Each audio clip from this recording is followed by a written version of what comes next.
G'day and kia ora. My name is Mark Capel. I am the Haunted Man. A very warm welcome to those of you that have dared to join me on this creepy, windy evening here out in Auckland, New Zealand, the city of sails. I've had a bunch of issues. For some reason, I could not get my Yeti mic. Just caused my computer to crash and recrash and recrash. So sorry about the audio is not as great as it could be. Um, Last time, the video just completely froze up, and then the smoke alarm went off by itself, a brand new smoke alarm. So let's just hope that things go better. Anyway, I investigate the unexplained. I've had many experiences myself. It's been many hours under the night sky. I've seen UFOs. Sometimes I've seen some of this weird stuff with other people, experienced ghosts, the shadow people, poltergeist phenomena. It sounds so strange and so crazy and so out there. And yet I want answers to what I've seen over the years, sometimes experienced with others.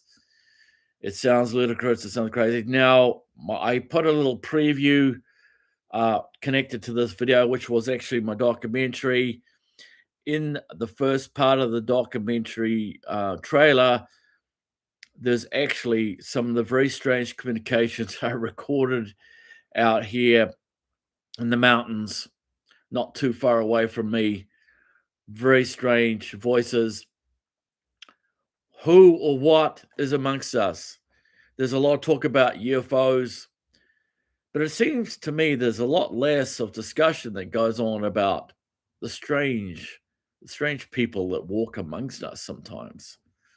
Have you ever come across someone that you just thought there's something strange about them? Like, I don't know what it is. I remember one time I remember seeing a podcast on YouTube, and the interviewer, and the whole time he did the interview, he never blinked his eyes, not once, and that was really weird. So the Men in Black phenomena. Welcome, Slitsy. Welcome to you. Good to have you back. The Men in Black phenomenon, that these strange people, men, I think men mostly, that go and approach witnesses after UFO sightings and threaten them, say, better watch out. If you talk about the sighting to anyone, something really bad will happen.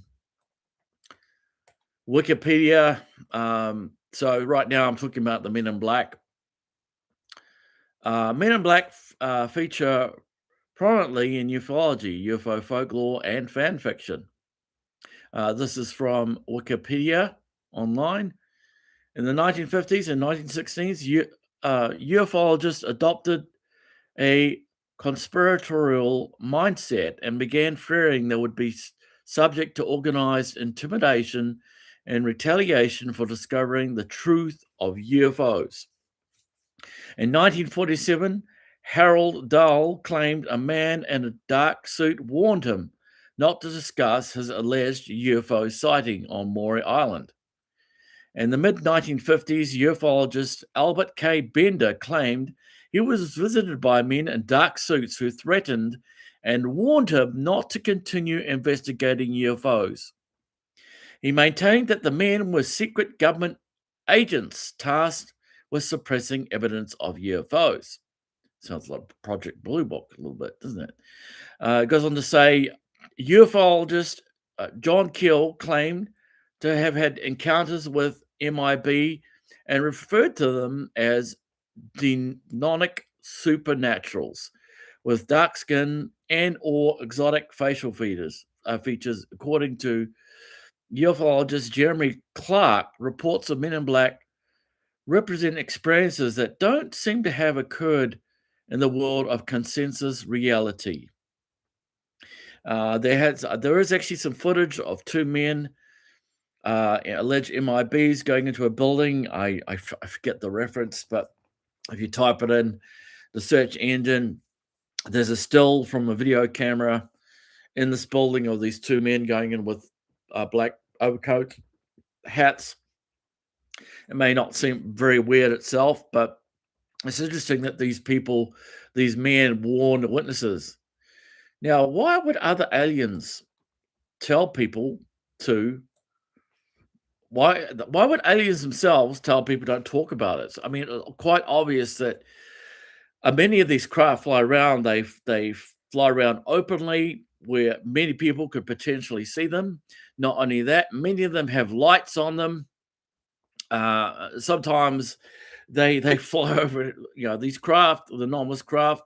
They will hang over an airport, and they have to close the airport airspace because of this threat. And not only that, these craft fly around military jets, things that could potentially perhaps harm them. So they seem to be quite overt, and yet these strange people that walk around that discourage witnesses from coming forward. And according to John Keel, 14 investigator, writer, uh, some of these MIBs, these strange people, would leave notes under their doors warning them, don't you dare talk about your sighting. Now, I can imagine that some aspect of the government or governments would want to cover all this up. They don't want the public to freak out. They don't want people to, push for some sort of disclosure. In 1966, the Westall UFO sighting, the UFO that literally landed by um, the school there, Westall, Australia, 1966. A number of school children, including the science teachers, saw this object, including uh, humanoid beings. And so now that's getting to be quite a while now. There's some pretty good videos online. We can see some of these now older adults who saw this craft and some of these humanoid beings. Now, what was interesting is these strange government shadowy military kinds of figures showed up to the school, and they took the camera off the science teacher that had taken some pictures of the craft. I'm not sure if the science teacher actually saw the beings itself, but there was a lot of threats made to teachers, school children. Now, I can imagine government figures doing this. However, John A. Keel, who's left us quite a while, 14 researcher.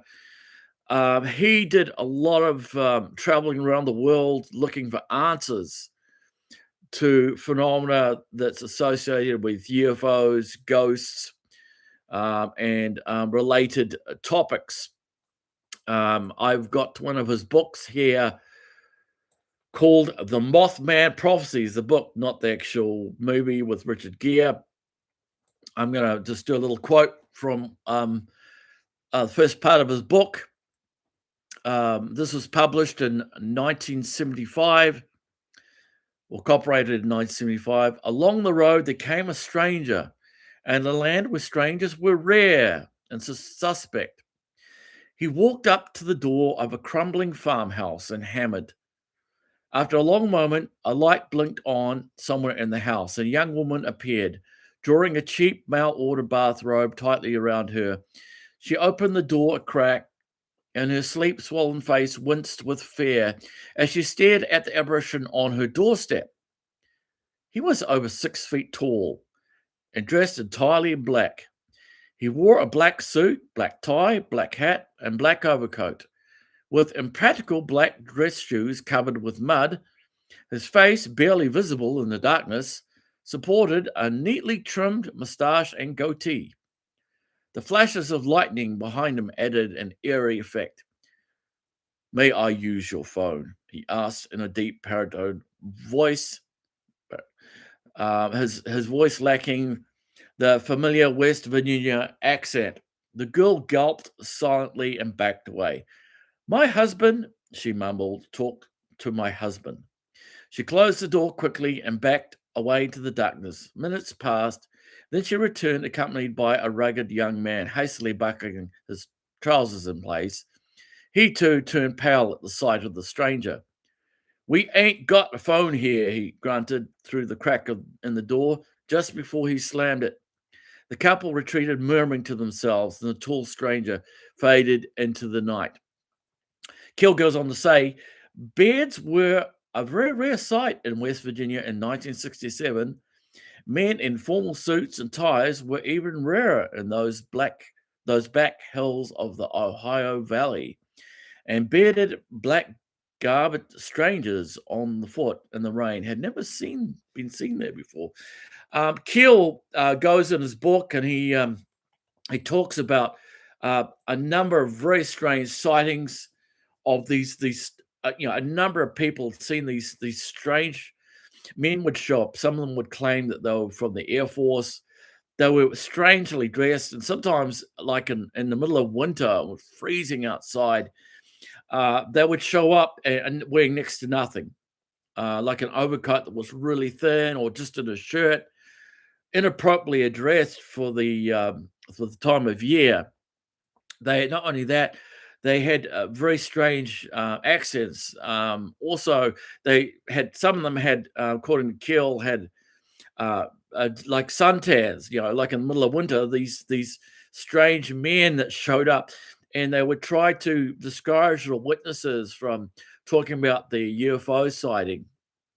And some of them even claimed to be one. There was a woman that claimed to be one of the secretaries of John Keel, and he was quite surprised because he never had a secretary. So they would go around and they were imposters.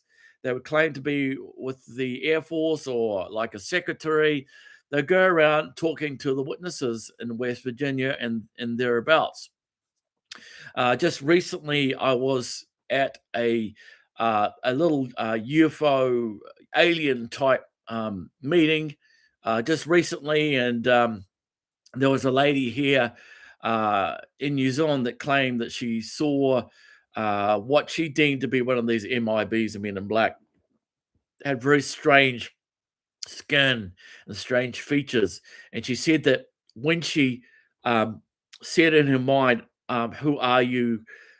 He turned around and looked straight at her, and had very strange features, and so um, so then we have the MIBs, and then you have the experiences like Woodrow Derenberger, who was a sewing machine salesman, who was driving late at night along this lonely highway, and something that he thought was a vehicle was blocking the road. He had to pull over in front of it.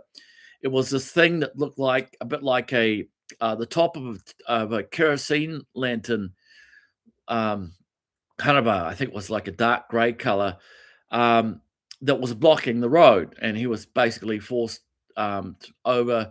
This strange man approaches up to his window, and according to Woodrow, he communicated telepathically with him. This man had slicked back hair, had a big smile on his face, and communicated with him that he was from some other place. And he said something strange. He said, "You people are stronger than our people." Well, I don't know what he meant by that. Whether he meant because we have such a bigger population, I don't know. Maybe he meant that. I don't know. So I've had my own experiences um, with strange people. I lived over in the United States for a very long time. One time I was driving along the highway leading to Nelson, Nevada in early 2013. I had this strange impression. I nearly crashed my car. I had this impression to pull right over. And I was out there to prospect. It was to do nothing like this. So anyway, I got to see a Tic Tac UFO that flew silently through a gap in the mountains there. And I couldn't believe what I was seeing. Straight after the sighting, I was hyperventilating. I swearing. I couldn't prospect. I couldn't do it. We caught, I think it's called fossicking here in New Zealand, people fossicking for gold. Well, I went for gold. Instead, I found silver, if you get what I mean. This craft, this exotic craft, um, silver oblong tic tac uh, UFO seemed to land in the desert. I tried to find where it landed, and uh, so I just used my point and shoot camera at the time, and I started just going back and forth. If you ever see anything, start recording, because your that device can pick up stuff that's going on that you may not be aware of at the time, or you might have missed it. And that happened to me. I did not see this craft. Uh, I mean, I did not see it land. However, because of the vantage point I was at, this thing landed behind the foothills, and I tried to find at the time because I wanted answers. That day turned my whole life upside down, wanting answers. I already had a background as a paranormal investigator. I've worked with teams. I've worked helping people with bad hauntings, horrible situations. Um, Later that year, I went to Skinwalker Ranch, the outskirts of Skinwalker, looking for answers. And my girlfriend and I at the time had this rock thing. Anyway, just winding back a little bit here. After this UFO sighting, immediately after I left the area, I had all my gear on me, and as I was got to the last hill, and I was about to walk down to my Mitsubishi Montero, was it called? Americans, they changed the name in different countries for different car models. They called it was a Montero Sport in America. But anyway, so I was going to my car, I was going to leave there, and I was pretty freaked out, to say the very least. And I noticed this car pulls out of this defunct road in this area where this UFO or UAP, whatever acronym I use, landed. This car pulls up right close to mine.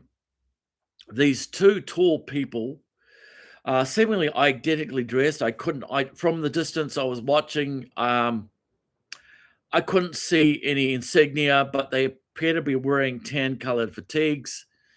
Appeared to be a Jeep Cherokee that pulled up close to my car. These people get out. They start approaching my parked car, and I'm looking in wonderment, like, who the hell are you people? Who the hell are you? Anyway, so they walk up to my car. One of them starts peering into my tinted windows. And I wonder to this day, if I'd been 5 minutes faster, I would have walked straight into these strangers. I suspect quite strongly that those people that I saw were connected to that craft that I saw. And I'm always wondering, like, the what ifs, after something so strange. I sort of kicked myself, and in a way, I kind of wished I had actually had a face to face with them. However, many years later, moving across the world, I believe I got followed around the world by phenomena connected to UFOs. These things are flying around. What's controlling them? Who's controlling them? Where do they come from? What are they doing here? What's their connection to us? They are very highly elusive.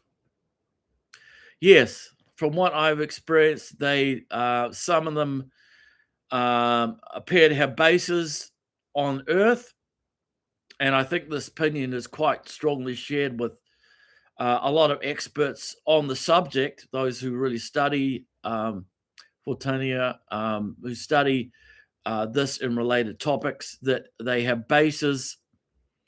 Operation High Jump down in Antarctica. Apparently, there was General Byrd, or Admiral Byrd, excuse me, was tasked with going down seeking Nazis. Led him all the way down to Antarctica, where, according to him, there was some sort of hidden base, a completely different world down there, down the South Pole, um, and saw some amazing things.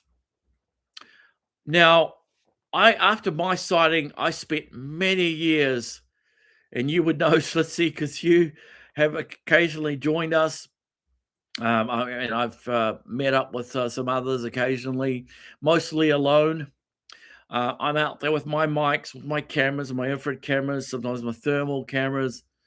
I'm recording these very strange voices. Some of them say my name. Now, the reason why I put the preview to my documentary on there is because some of the strange voices I have recorded out here. Some of these beings walk among us, and some of them are in the wild, some of them are in suburbia. Now, the reason why I say that for those so in an interview that are joining me, maybe for the first time to be heard, some 2 years ago, back on February 17, 2024, um, I heard Slitsy says, I heard some of those voices and I heard the two speak like you did too. Yeah. Some of them very strange, some of them are very deep, some of them are high pitched. There's also mimicry. Mari talk about the beings being able to mimicry birds. They thought that was maybe used to lure some of their people in, or maybe prey, or maybe both. So anyway, I was out in the mountains at nighttime, wearing a hood, wearing headphones, like I am now. Completely dark out there, very little light. The sun was just finished going down. A slight amount of light left. I had my infrared camera, static camera pointed towards the mountain where I'm getting all these strange, sometimes howling, stones being thrown at me in an area with no public tracks, very hard to get through, dangerous area, strange voices. They sound like the voices of Mari talk about the fairy people, the Patupere, or the fairy people that sometimes would call to their people from the wild. Well, I've recorded that. As far as I know, I'm the only person that has recorded the voices of the Patupere, because I don't know what else you would call them. They fit the shoe, they fit the description. Now, they are highly elusive. Now, having talked about them, then there's the ones that show up amongst us. Um, Keel talks about Woodrow Derenberger, who then Point Pleasant saw Indrid Cold, this alleged ET that showed up, the man with the smiling face, the grinning man that said that I would visit you again. There was a lot of media frenzy that was going on. People went out there watching the skies at night. They went on to Derenberger's property. His marriage ended up breaking up. A number of things. Um, a lot of times when people experience this stuff, it turns their whole life upside down. Relationships can end. People can go through hell, really bad stuff. Some things, you might never recover from. Now, I understand a bit what that's like, because people look at you and say, well, you must be an idiot. You must be strange. I think you're strange. I think strange people want to bury their head in the sand and ignore what's going on, especially if you've seen something. There is ramifications for seeing things. Um, you might be labeled having a mental illness or something like that. But we're living in ever-changing times, thank goodness. Even in the United States, they're talking about disclosure. Well, there are beings that walk amongst us who could pass for us. And the reason why I say that is because I had some people drive up behind me February 17, 2024. Sorry if you've heard this before, but I'm going to say it because I have recorded these people. They have non-terrestrial accents. There's not a university on this planet that can identify these people that showed up behind me. It's hard for some people to believe until you're there and it's happening. Yes. Well, there's a lot of disbelief. And I understand that some people make up stuff for attention. I think, very few people gain anything off this subject. If anything, it takes from people. People laugh and say, this, whatever. Very few people gain anything off this. I mean, even Whitley Strieber, author who wrote the book Communion, about getting abducted by these aliens, would come was it upstate New York? I forget the area, somewhere around New York. Author Whitley Strieber, who wrote the book Communion. Some other people experienced some of the stuff that was going on in his cabin in the wild. Now, those people that showed up to me when I was completely oblivious to who they were. The reason why I am adamant that they were from somewhere else is because the information that they talked about when they showed up in their car. I was only about 8 or 9 feet, or maybe slightly more, stone road right behind me on this mountain road at nighttime. How could anyone identify me in the darkness unless you personally knew me? Even the things that they said, they knew my name, they knew the religion that I used to go to over 15 years ago. Their voices were cryptic. I've lived around the world. I've spent years going to university. I've been around enough foreign students. I'm quite familiar with accents. Their accents sound like nothing I have ever heard before. I have heard the same thing through the spirit box.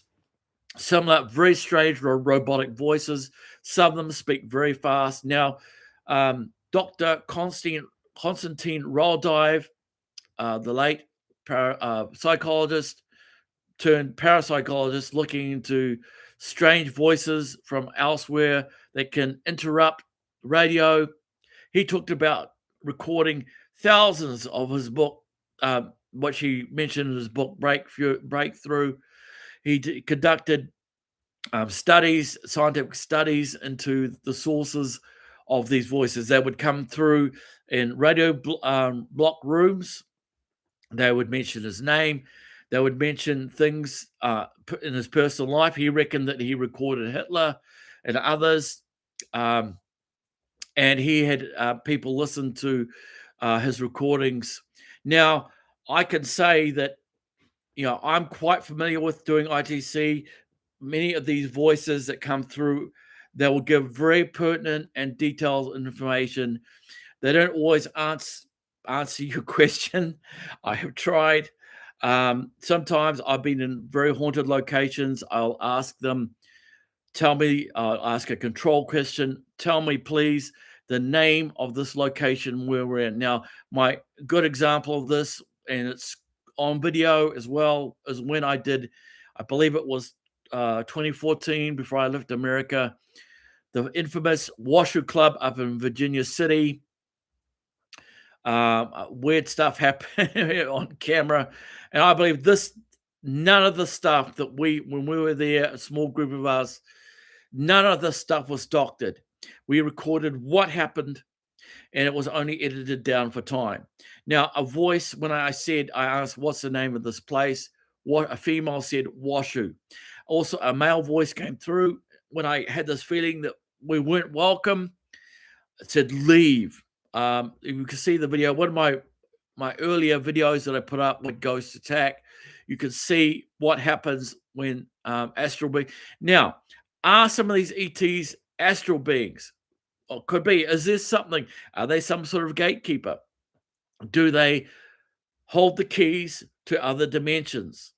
I don't know, but it's very strange once you study the subject. Now, those people that showed up, the mannerisms, the way they spoke, um, they didn't sound like anything that I've heard outside of my research that I do.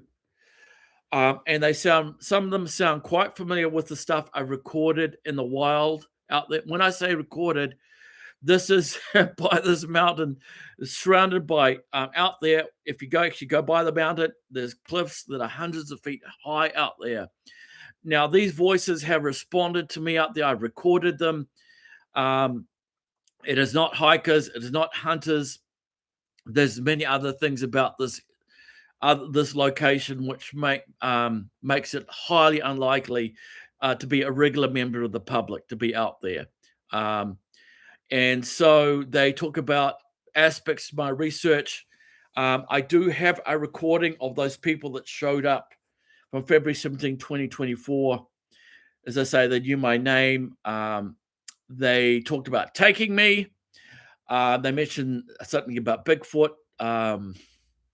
I basically did a basic transcript of what I think is mostly correct of what they're saying.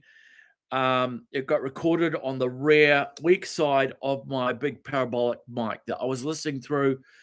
I was ignoring them because I thought they were just curious onlookers checking who was this strange man sitting in the darkness with a parabolic dish pointed towards the dark mountain, the mountain where the strange howling and the stones. Now, my documentary that took 10 years to make, I recorded some of this phenomena out there, the strange singing, howling voices that don't quite sound like animal and don't quite sound like us. There's something really strange going on here. And so I've heavily pursued answers to what's going on, regardless of what people think of me.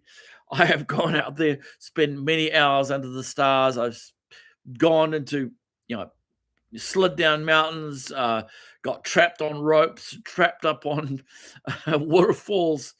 Uh, I'm an off the track researcher. I don't want false positive. I don't want to record other people. Yes. Slitsy says those voices were no animals. Exactly. And so I'm just, um, I have not used YouTube for my live stream for a while. I've been using third parties. And so I was getting a whole bunch of like freezing up problems. So I've had to just go back to basics. So sorry, there's no bells and whistles. And then I don't make money to even pay for that. So I'm just not, even though I'm getting the strangest stuff, the world is sleeping. The world sleeps while all the stuff's going on. There's some people that come forth that experience some of this. I'm the guy that records the stuff with the mics, the communications, contact level communications. Many of the voices calling that my name. Some of them say that humans kill them. Um, some of the voices are very similar to what weatherman Charles Hall in Nevada wrote a series of books called Millennial Hospitality. Air Force weatherman Charles Hall. I went to his lecture. He talked about the tall white aliens that were close to Creech Air Force Base in southern Nevada, not too far from Area 51 and S4, where Bob Lazar allegedly was part of a reverse engineering project trying to tap into these craft that allegedly had been captured by the US government. Fletcher goes to say, if you listen, they will speak, but most people don't want to. So I don't, that's a good point. So let's see, what is it? Is it fear? I think that maybe a big part of it is fear, or maybe it's disbelief, and maybe it's a combination of both.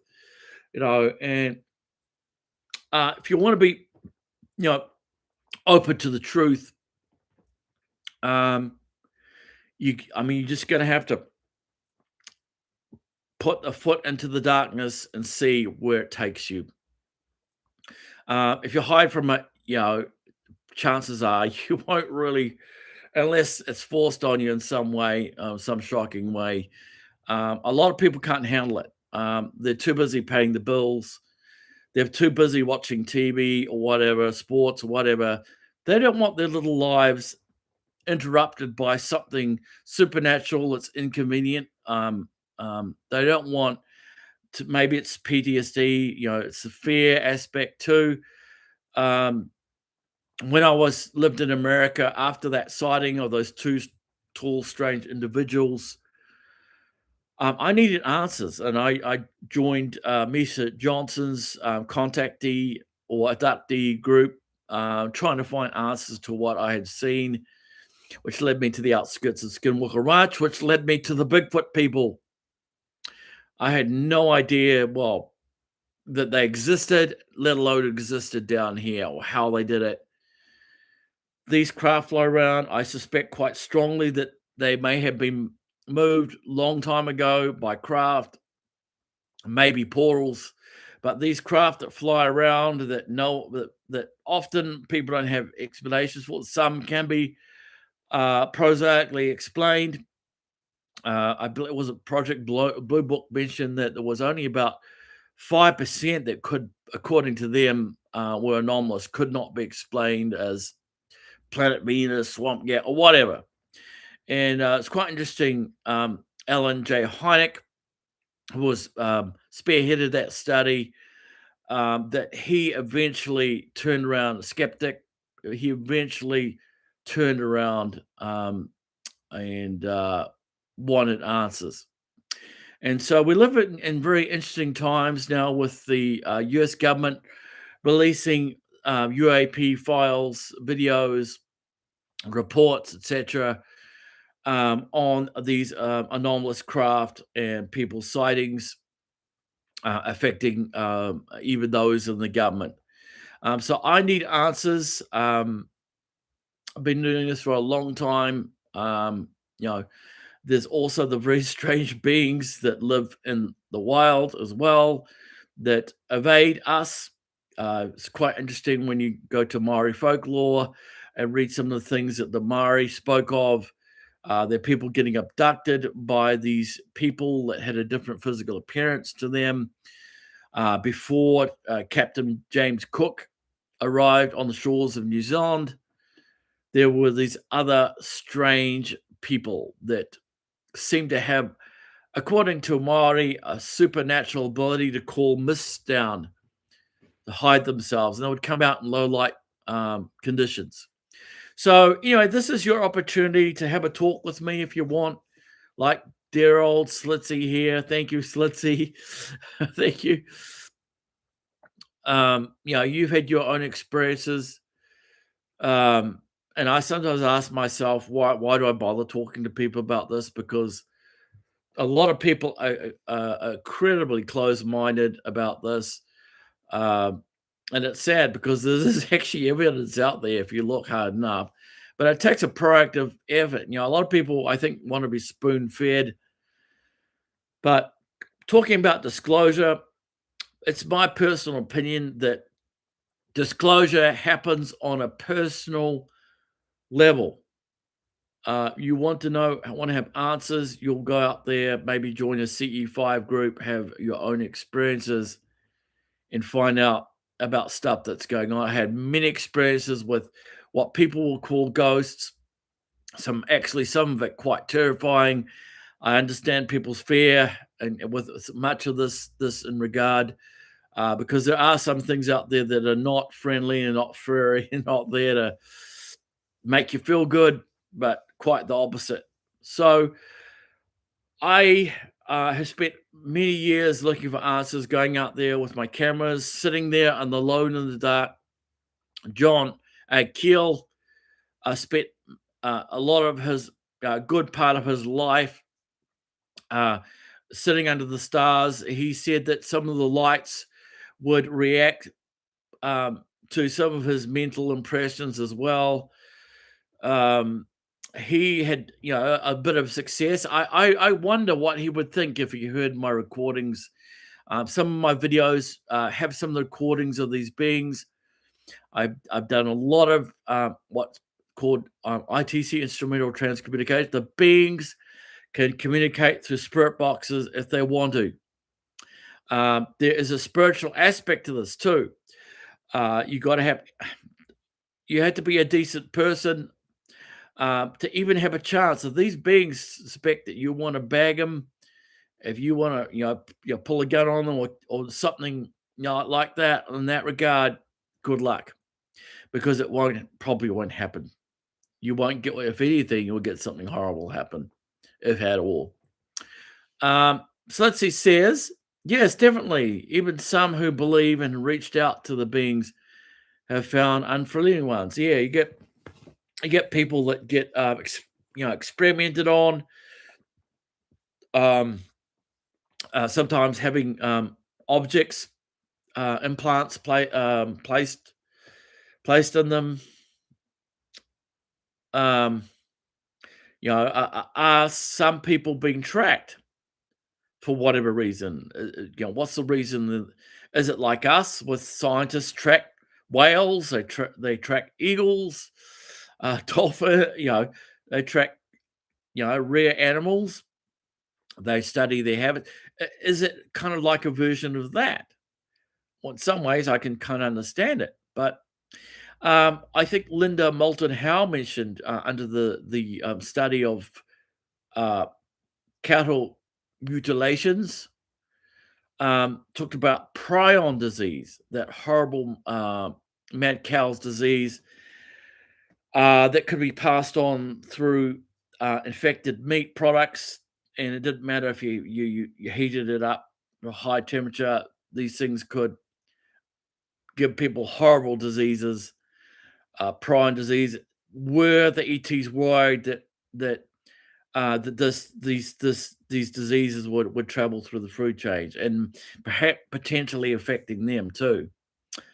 So anyway, um, I've from what I do and when I record out there, I'm quite aware that there are these beings.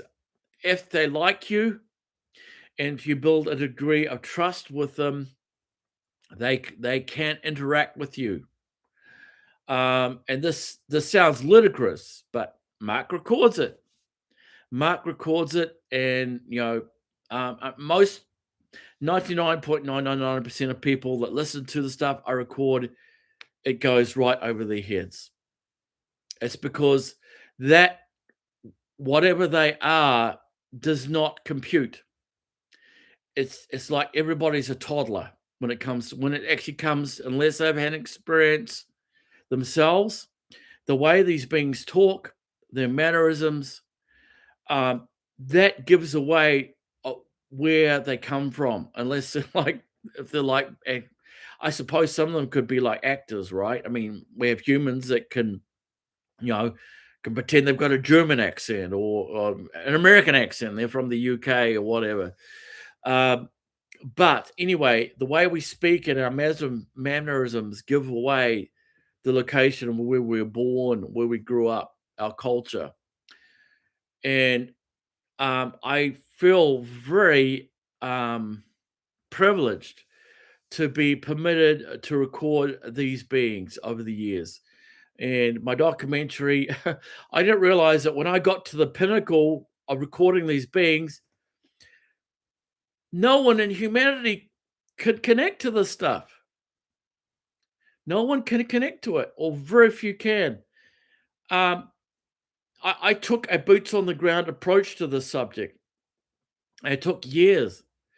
And so I'm recording these strange beings out there in the wild that are very strong. They can mimicry just about any animal you can think of. The amazing vocal range of the Bigfoot people.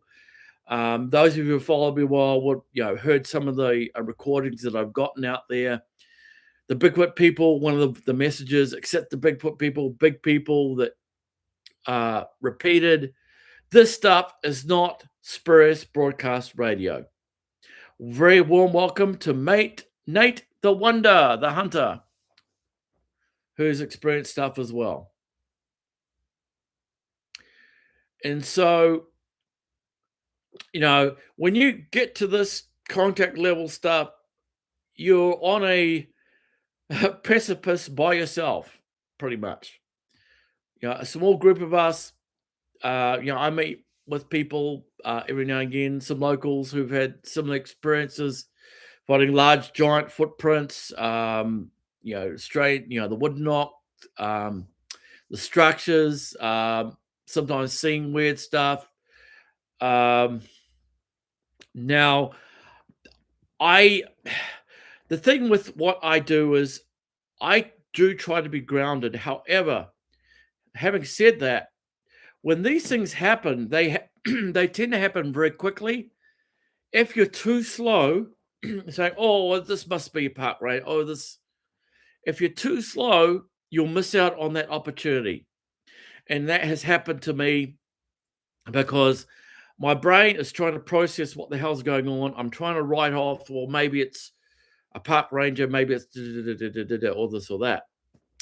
However, the more I think about Well, something else that happened just recently when I was out there.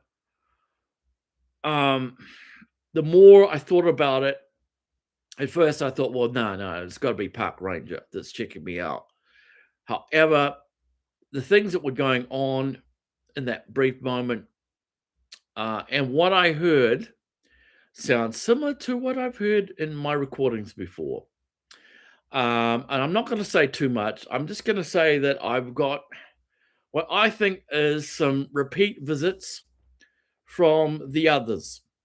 The ones that showed up all the way back in February 17, 2024, they showed up. Um, and they are acutely aware that Mark sits out there with a mic. Mark wants to know, and there's others of you that want to know. Some of you, could join the CE5 group, go out and see it, or even maybe go if you feel comfortable. You can, go to a remote area away from people. I think that you stand a better chance of going to an area where there aren't people around that might be too scary for a lot of people. You can join the Stephen Greer's CE5 groups where it's human initiated contact. And what they do, and I have joined them occasionally, is they have a structured approach using a form of meditation slash prayer to communicate with these beings. Sometimes I've seen them use radios on a specific frequency. Now, that so that's cool. I mean, that works for them. But Mark is over here. Mark's doing stuff. I'm actually recording the communication on these from these beings that show up that know everything about me. This could be like something out of Mothman prophecies. And so I've heavily pursued them, but really I'm at their whim whether they want to show up, whether they want to engage me, but they have. And sometimes people hear some of this stuff. Sometimes projectiles are thrown from the wall. They get your attention. Sometimes if there's someone they don't quite like in the group, they might do something to try and scare them a little bit. And one of my videos actually illustrates this. When there was a small group of us, I am very protective of these pigs. I don't want anything bad happening to them. And for me, they are my friends slash family in a lot of ways. And the many messages that I get when I'm doing my research are very positive. They say that we love you, Mark. In my recordings, when I'm physically out there, sometimes I'll hear what's my mic or very powerful mics will pick up what sounds like boulders being smashed together. Sometimes I'll ask them and they'll actually bang something against a tree. This is out in an area that's very dangerous during the day. You wander through, you can easily trip, very steep, slippery, no paths. The stuff that's going on is really strange, and it's not wildlife. There's stuff like possums that you can hear, stuff like that, or bats. Yes, there's stuff like that that's prosaic. The morporks. However, sometimes stuff that happens that is not wildlife. Even sometimes the birds sound kind of weird. Like it's like they'll actually mimicry the birds, which in Maori folklore they talked about these beings will mimicry the wildlife, particularly birds. And I've heard that, and I believe you've heard that too. So let's see, where they'll mimicry wildlife, and then they'll do something to show it's completely not wildlife. Like they'll talk. And I've been out there in the tent by myself. The sound of a tree getting ripped down. uh, in the early days I was doing this, I was finding the footprints, the strange structures. I was like, what? Is it a hermit? Uh, and I heard, the strange muttering voice, weird stuff. One time in the early days, when I was exploring this wild bush area, um, I found this by this creek, this entrails of something dead that was just floating in this creek. stunk to high hell. It was a large mammal, or maybe a hunter, maybe dumped. I don't know. But anyway, so when I was out by this creek, one of the earliest remembrances I have of this area, my first area research, area one, bloody dangerous. I slipped into the creek there. Uh, Really hard to get in and out of, machete only area. Uh, Weird stuff, like something would walk up to me I couldn't see. The footprints, the strange structures. Then also I noticed that they would mimic me when I said something. Now in my documentary, towards the end, I take a man with me, Devin, who had never been to there before. Something was banging, tapping on a tree. My camera picked up something tall on the steep slope with a conical kind of head, dark figure. I went back, I tried to debunk it. I went back, very steep slope. Um, I flew my drone. I took my drone there as well. I tried to recreate the shot. I did the best I could. Wild, dangerous area. Um, then we came across footprints. One was inside this triangle. Now, if you look at my videos, there's the triangular glyph with a footprint in it. Then there's a little baby footprint that they've left. Now, I think they deliberately knew that we were coming back there. The stuff that happened out there, people, was so weird that I know I'm going to sound like a loon, but I'm just going to say it because welcome, Belinda. Yes, more pork sounds that are off. So let's see. Yes, yeah. They can mimicry animal. They can mimicry people. The vocal range is beyond us. We don't have any lull birds. The Morpork, not Morpork, the Tuis can learn to talk, but are usually only when they're in cage, when they're taught. Greetings, John Allen, all the way over in Australia. Thank you for joining me. I'm Mark Capel, the 410 researcher, amongst others here who are interested in the unadulterated truth. When I was younger, I was very religious. My whole life has gone turned inside up, inside out, upside down. I just want answers to the UFOs craft I've seen, the strange people that have showed up.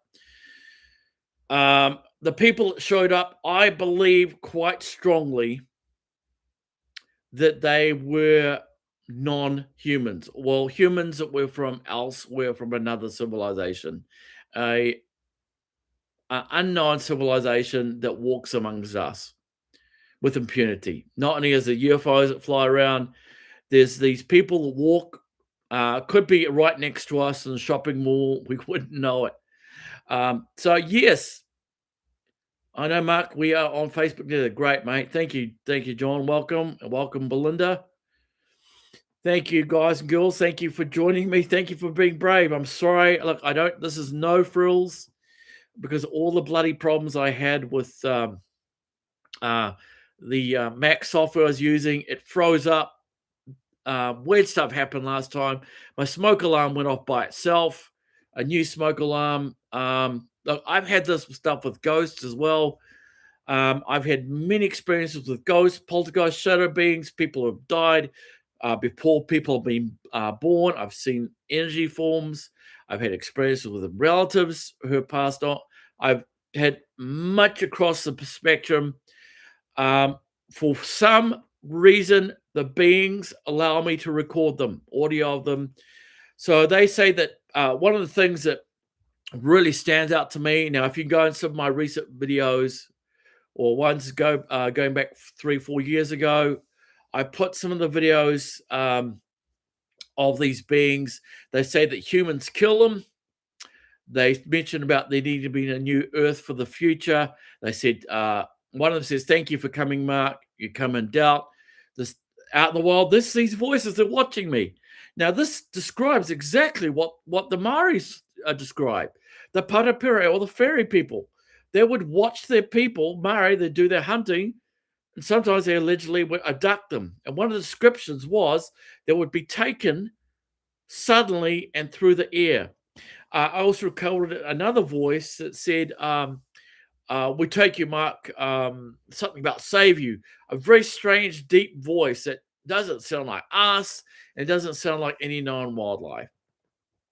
So anyway, so John Allen goes to say, "Greetings. I am a Kiwi too from Palmerston North, living in Australia from 2003 till now." Good on you. Well, there's quite a few Kiwis that have moved on over there. Some have had their own experiences with the Australian version of Bigfoot, the Yowie. And I tell you what, if I was over there, I would be headed in the wintertime, I would be headed to the Blue Mountains. Or maybe I would be going where the Yowie hunters go over there. People like Dean Harrison and others, a number of people that go out doing Yowie research. Well, it seems to me that when you do this research long enough, you may just encounter the UFOs themselves. So the longer you spend doing this, there's a chance you're going to experience something else completely crazy that you won't be able to explain. And you'll be scratching your head, you'll be reading books, you'll be looking at documentaries, saying, okay, who else has had this happen? I'm trying to figure this out. What's going on here? Am I losing it? And I've had a lot of those moments where I'm saying, well, is it just me? But my electronics picks up the same thing. It ain't me. I'm picking up the stuff. Some of the voices are very deep. Some of them are bird-like, very fast. Some have strange non-terrestrial accents. They have accents that are not from our world. I put one of my samples from February 17, 2024, those people that drove up to me that knew everything about me, including stuff that's not online, not in the public, stuff that I haven't talked, very personal stuff.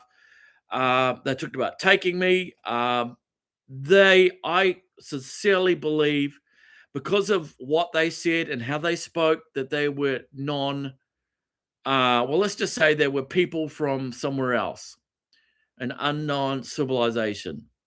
My understanding is that some of them walk freely amongst us. Or what I saw a couple of weeks ago, oh boy, they could tease you too. They could tease you. Um, and the reason why I record so much is because I can play something back and maybe I can debunk it, but a lot of times I can't.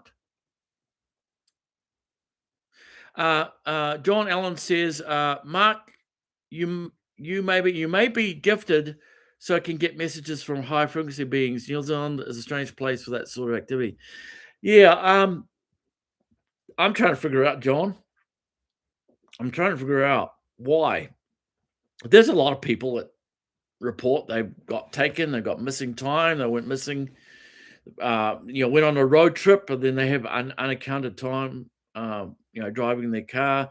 I know Susie Hansen, who did the website UFO Focus, conducts research into that explained, namely UFOs, aliens, people's experiences. Her reporting being taken from a car. There was another man driving from, I believe it was Rotorua to Auckland, got taken out of his car, completely taken somewhere else. According to his story, he got taken to another place to see other people. Now, there was a man that spoke at a meeting that I was at about 3 weeks ago here in Auckland, small group of people. He said that he was taken to allegedly to another planet, and according to him, it was hard to breathe. Like there was something in the atmosphere that was, maybe the air pressure was different or something like that. Now, when I go scuba diving, when I've gone scuba diving underwater, that difference is really big. Every 33 feet, you go through an atmosphere. So you're starting at 0 feet at the surface. The further down you go, the more pressure, even light changes. The further deep down you go, the more air you use up, the more pressure there is on the body, on the nervous system. Anyway, um, so for some reason, I've been allowed to record the Bigfoot people, the bipedal beings. Are they connected with Gigantopithecus? I don't know. Um, these beings, I didn't even look. I went to Skinwalker Ranch for UFOs. For UFOs, I had all my cameras set up for UFOs, and said I get this something throwing a rock next to us. There was like an explosion, and the first night I saw these light anomalies. They flew right up to me against a really strong gusty wind that was shaking the car back and forward. Light anomaly flew right up to me and does a 90-degree turn in front of my face, lighting up my face. These things weren't fireflies. They were completely unaffected by the gusty winds. Um, so I believe that I've got the closest to any of these anomalies at Skinwalker Ranch. One of the researchers, authors who wrote books on the subject, got pissed at me because he'd been out there on times and hadn't gotten that close to phenomena for something about me. Look, I've had many experiences with the paranormal. Maybe it's something about maybe I'm a psionic to a certain degree. Had many out of body experiences. I've had a lot of stuff. Maybe it's something to do with that poltergeist phenomenon that we were forced out of our house in the 1980s. My family were forced out of our house. I've experienced much across the spectrum, so I can look at one thing and say, okay, where's the similarities here? So I try not to pigeonhole myself too much on one thing. I try to take a 410 approach and look at other areas to say, okay, what does this connect to? These beings, some of them get reported for having red eyes. Some people, when they see these beings, like the Mothman, for example, some of the people reported getting conjunctivitis. They would have like sunburn on their face. Their eyes will be swollen, like they were stung by a bee, or radiation burns. So anyway, um, fortunately, I haven't had that, but I have seen a tic tac. I've seen the giant sphere. I've seen the Delta craft flying over Auckland Airport. Two of them flying right before the Kaikoura earthquake. I've seen a number of stuff, and but anyway, I think I don't know, when you get more open to it, you're more likely maybe it's just because I'm looking more acutely aware of what's going on around me. But anyway, so John Allen, let's listen to what John Allen had to say. Um, I had missing time with a friend on Desert Road from Taupo to Palmerston North in a severe rainstorm. We arrived home far too early, and I had weird energy when I got home. So when you say, John, when you say weird energy, what kinds of things happen? Was it kind of like ESP kind of stuff? Like, did you find that, um, like, like spiritual, metaphysically, you felt like you were more tapped into other things, like your insides, or I'm interested to hear what you, because there are people that report, what John has mentioned in this country too. It's like you very rarely hear anything from New Zealand, right? I mean, a lot of the stuff is from America, right? America, the big media giant that just everything from there just floods through everywhere. They've got all the corporations that, it just seems like when people have stuff, if you're outside of America and you go on YouTube, forget it. You probably get buried like me. Now, when I lived in America, when I had a channel over there, the Mark Capel channel, Haunted Man, I did a lot of paranormal stuff. I got quite a following. When I came to New Zealand, when I started doing stuff down here, it was never the same. And maybe it's just the logarithms. I know they have changed that over the years too. So people have this missing time.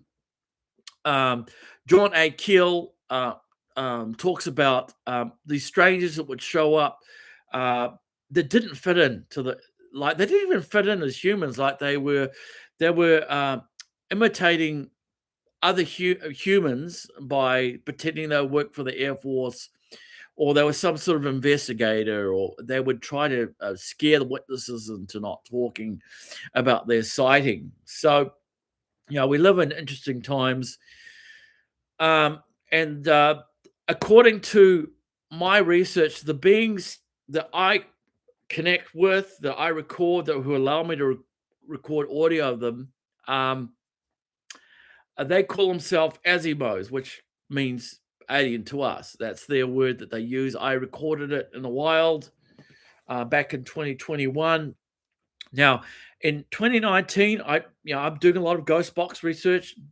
The messages that I got went from the help me's, the typical ghost, I'm dead, I'm help me, kind of thing. Some of it quite disturbing.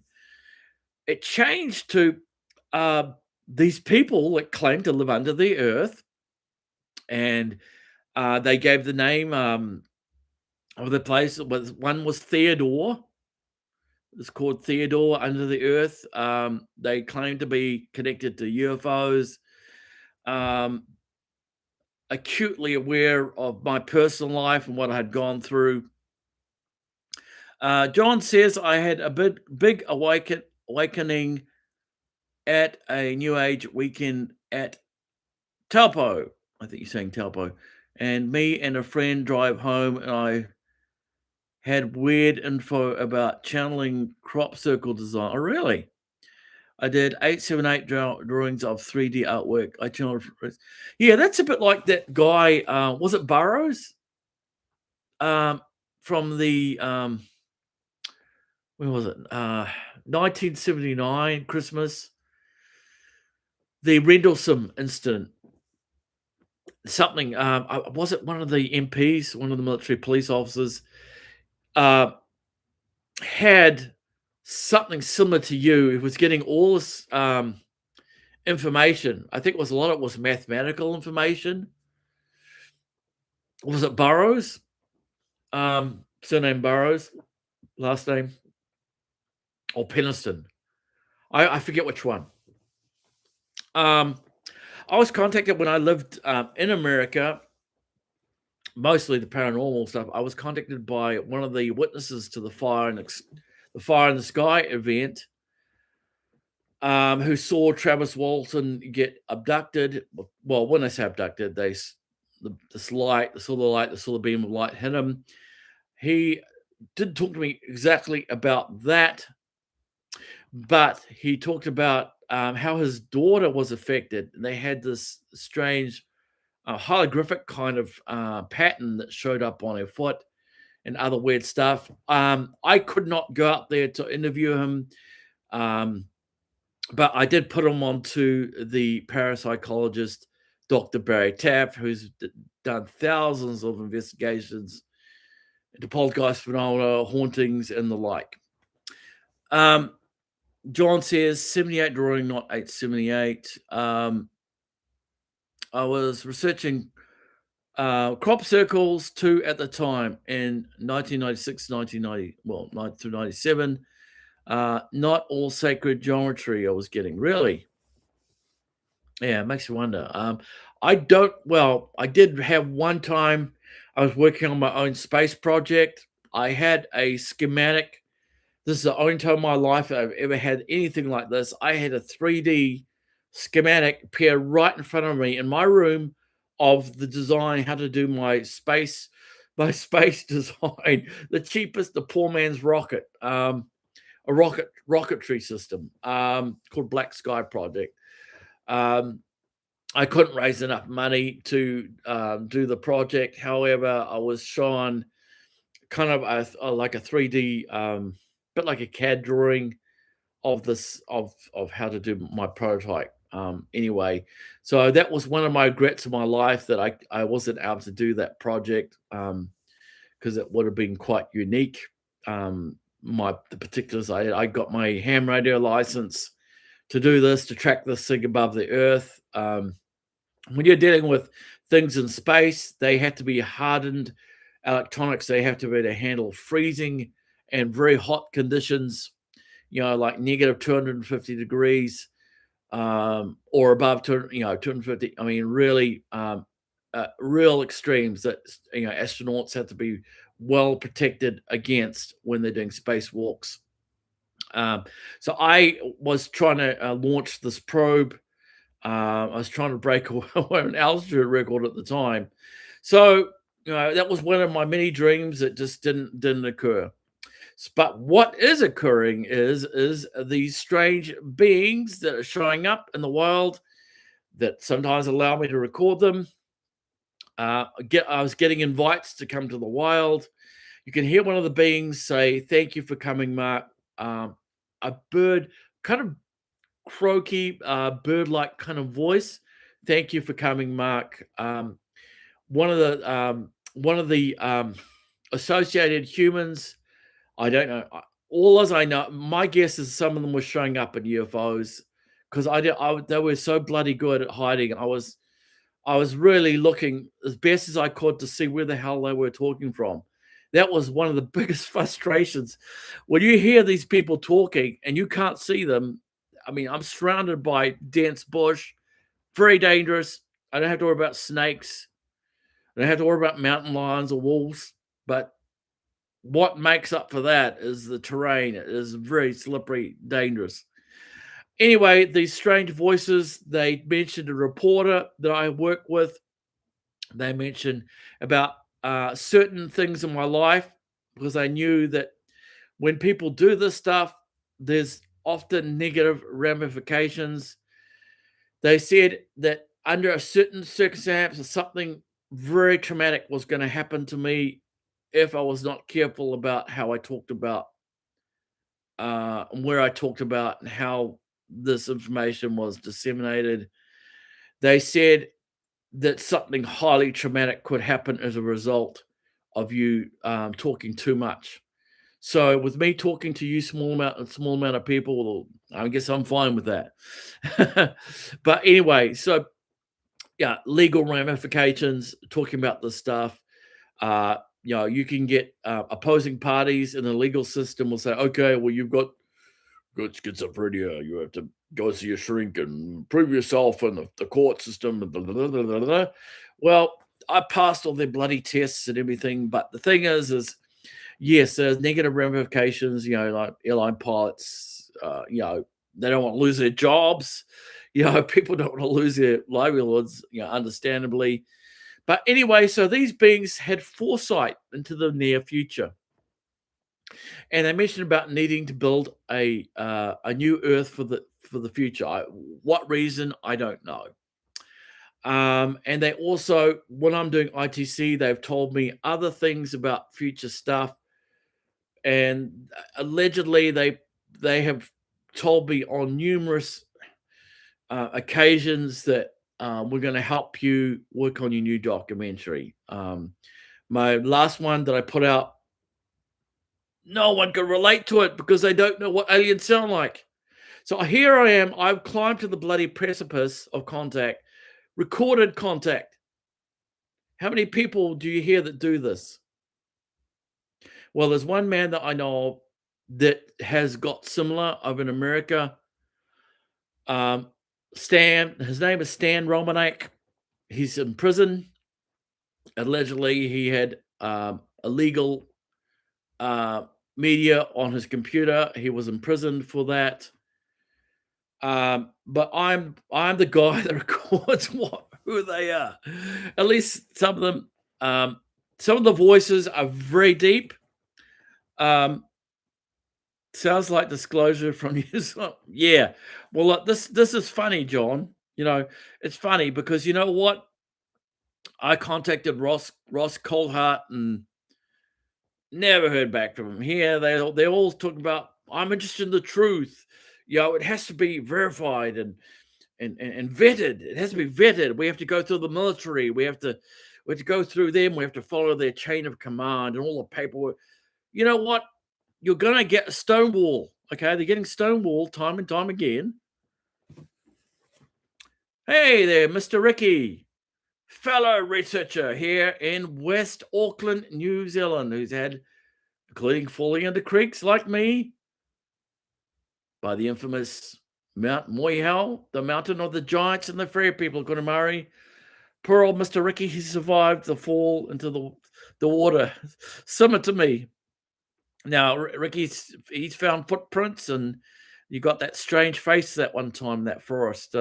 Ricky has been in some podcasts. Occasionally gone out with me. Um, what's happening with me is these beings are showing up. Bugger if I can say how they're going to bloody show up. I kept asking, how are you guys going to show up? You get to fly down. You're gonna. So I would go out to the area. Falling is an educational process here. Well, hopefully we learn from it. But anyway, so I record these beings out there. They're watching me, Mr. Mark, going out there. Mr. Mark, the crazy man that goes out, records the stuff. So it's really nice. Look, I decided, look, tonight I'm going to do a Friday night, and hopefully locals can make it. Those of you that are daring.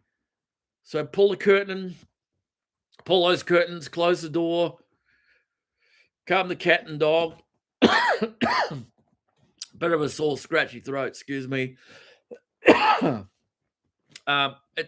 Something's always going. My Yeti mic wouldn't work. It stopped my computer from starting. I mean, I'm getting all these bloody technical issues for whatever reason. I don't know. So anyway, so what's happening is some kind of recorded contact. The beings have shown up in cars. I had the same experience. So I lived in southern Nevada. I had this impression Paul McCartney nearly crashed. I have been chasing, like a bloodhound, chasing the phenomena. And I tell you, at first, I spent many hours under the stars, sometimes with members from MUFON over in America. I spent a bit of time with the Las Vegas UFO hunters, going up there by Pahranagat Lake outside Area 51, going by Area 51, flying my drone up by Area 50, up on the Groom Lake Road, that front road that leads up to Area 51. Before they had the signs up saying no flying drones.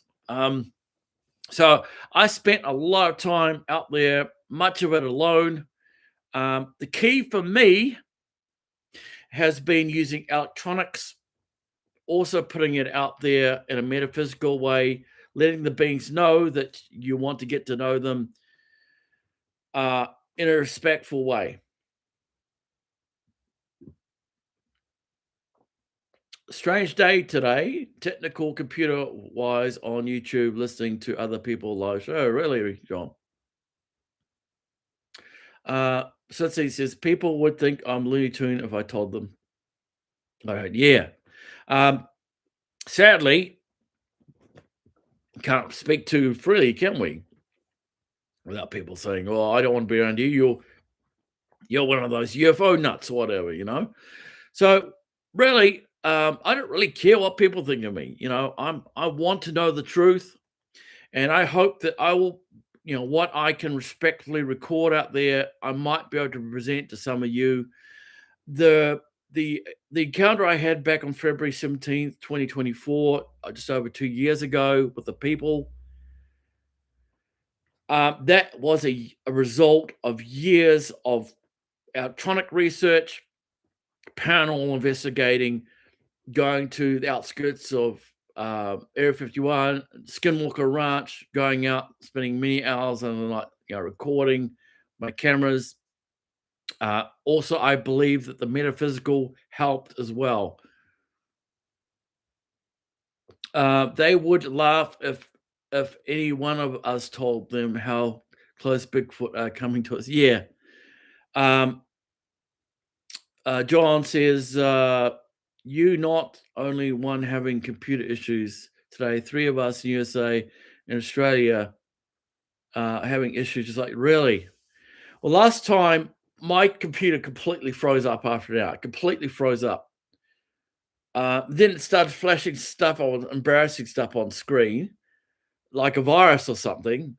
But what happened was my smoke alarm went off by itself. A new smoke alarm. There was no smoke. There was no reason for that thing. Now, I've had experiences with people call ghosts, whatever, they can mess with electronics, smoke alarms included.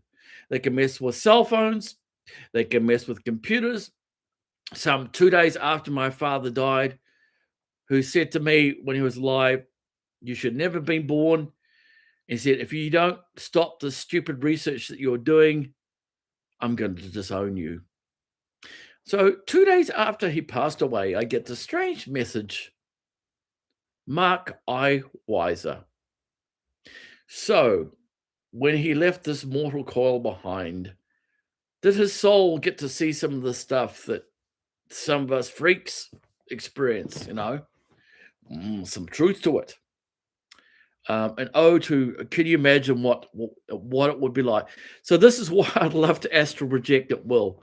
I would love to go like Robert Munro of the Munro Institute, the late Robert Munro, electronic engineer, who came up with the hemisync technology to put body into altered states of mind. In other words, to take your mind and go somewhere else and look into the universe or whatever. Some people can at will leave. There's the CRV, remote viewing programs, SRI, had quite successful program. So John Allen says, I tried 3 notebooks as I build computers, all played up. Each one of them, really? I wonder why. Weird panel suffering happened too, yeah. I think all in chat probably experiencing some things, okay? Yeah. I didn't see this, but apparently the robe on one of my figurines was flapping and moving. The figure is made out of solid, really. Well, yeah, I know you've got apparition that's in your. Now, just recently, I was over at one of the largest cemeteries in Southern Hemisphere, Waikumete Cemetery.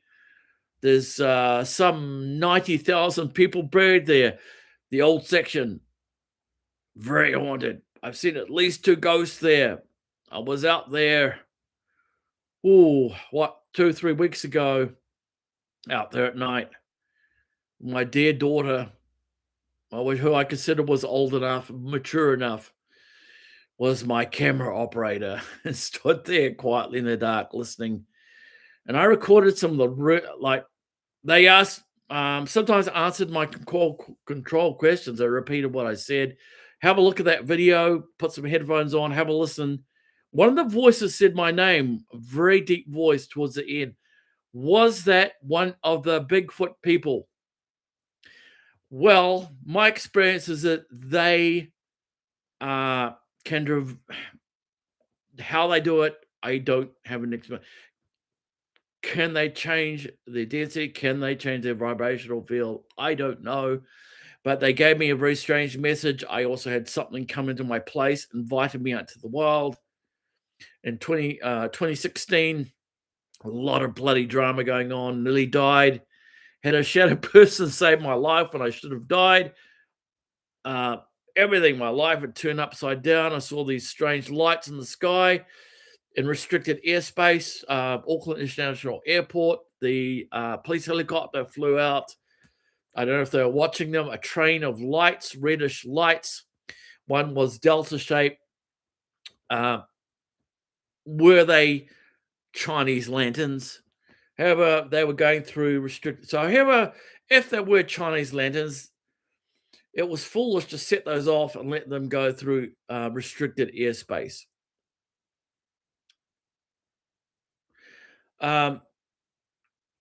So anyway, John asked, how did you see it physically or third eyesight as a fuzzy image? So I've had many experiences with the shadow people, seeing apparitions of people alive. My, I guess, ex-wife, back when I was in the dorm, university dorm, saw from only about 8 feet away. I just turned the light off. I see this apparition of this woman, long straight blonde hair, wearing like a wedding bell, staring straight at me. I wasn't scared. I was more startled, and then she slowly drifted and went through and disappeared through the wall. I suspect unless it was a mimicry from something else, some kind of projection. I suspect that it may have been her astrally, because it was interested in me at the time. Maybe her soul drifted when she was the astral travel to me. Occasionally, I see stuff like that.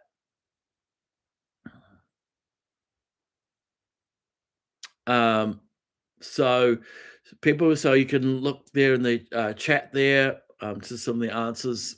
Um, I want to know where this is taking me. I've tried so hard. I want a bloody face to face with the pilots of these craft. I have come so close, um, at least twice. Now, some of the other stuff, the other one I'm 50-50 on. Definitely, though, 2 years ago, those people show up. They drove a car right up behind me. They were not New Zealanders. They were not anyone that any accent that I recognize from around the world. They're not only that, the way they talked, kind of a cackle, a weird. How do I explain it? Even John Keel mentions this in his book, Mothman Prophecies, that some of these strangers had very strange voices. Um, Even like people would have their telephone, like that something would go wrong with their telephone, and these robotic kinds of voices would come through. And some of these people had unlisted numbers. They weren't in the telephone pages back in the day when with telephone pages. I don't know if we have that anymore. Um, Sounds all weird. Yeah, Mark. Yep. There's an entity or entities here. Also, the figure is of Genghis Khan, and he has some strong energy himself. Laughing out loud. Um, so, this entity, potential energy attachments to old objects. I've heard of people having experience with the old mirrors. Um, I can't personally say I have not personally, not knowingly experienced that myself. I've been around a lot of antiques. My grandfather was an antique dealer, art dealer, so he had a lot of going to his house when he was alive. It was like a museum. Quite cool, actually. I didn't really appreciate it as a kid. Kids just glaze over everything and they want to chase a cat and pull the cat's tail. Kids don't have appreciation of fine art generally. All humans have accents. Maybe the robotic voices are androids, not humans. I can't say, but what I can say is the people that showed up, um, they talked about taking me. They mentioned the religion that I used to attend a long, long time ago. They mentioned something about the Bigfoot. Um, Something else happened a couple of weeks ago. Well, just over a week ago, that I'm trying to uncover, and I don't know if I went with no cameras, no recorders whatsoever, by myself, um, because I think that some of them get intimidated by recording. A lot of times, I don't have. I'll take time to turn off my cameras. So if there's anything, when I was doing ITC just recently, one of the boys has said, "Mark, you might want to wear your point of view cameras for the big people." Because I think, according to them, they might want to. They seem willing to help me. They have banged on trees when I've asked them to. They've clapped. They've thrown projectiles next to me. The strange voices. Well, I don't know. Some of you have followed me for a while and heard some of the strange voices out there. My goal is to make sense of what's going on, and I have a somewhat good grasp. There are two sets of civilizations we're dealing with. One is the Bigfoot people, um, and they are, kind of archaic. They don't really need technology like us. And then there are the advanced ones, the ETs that fly in craft, that may work with them in some way. They are well aware of each other. From what I can ascertain, they are both well aware of the Bigfoot people asked the aliens. I think I wonder if they asked them to help me because they have the technical know-how, and I want to work on this other documentary. And there's something that I am waiting for to be personally delivered from them. I'm not going to say what it is, other than it will be pretty shocking if it does happen. The big word is the if. But if it does happen, it would be very shocking, according from what they've told me. This is not something that's just come through once, twice.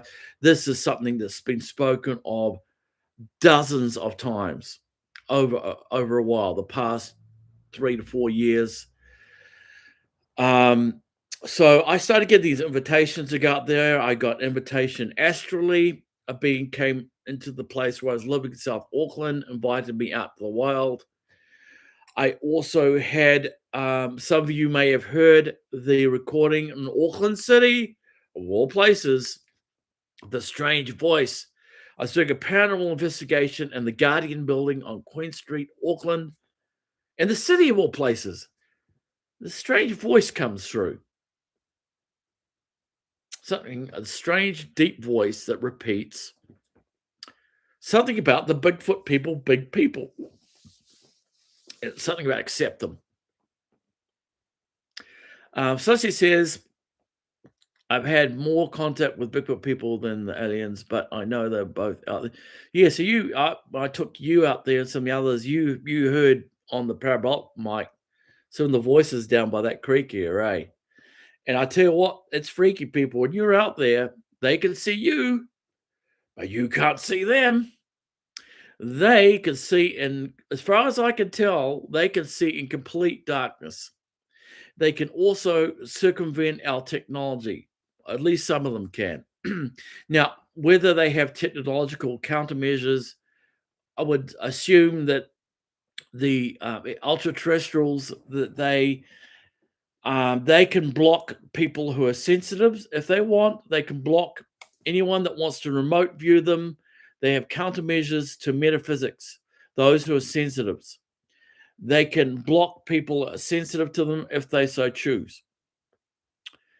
Also, they have technological abilities to block thermal cameras to conceal themselves from thermal. One time I asked them, how do you feel about me using a thermal camera out there? They said, we dare you. So they have measures. They are far beyond us. Okay.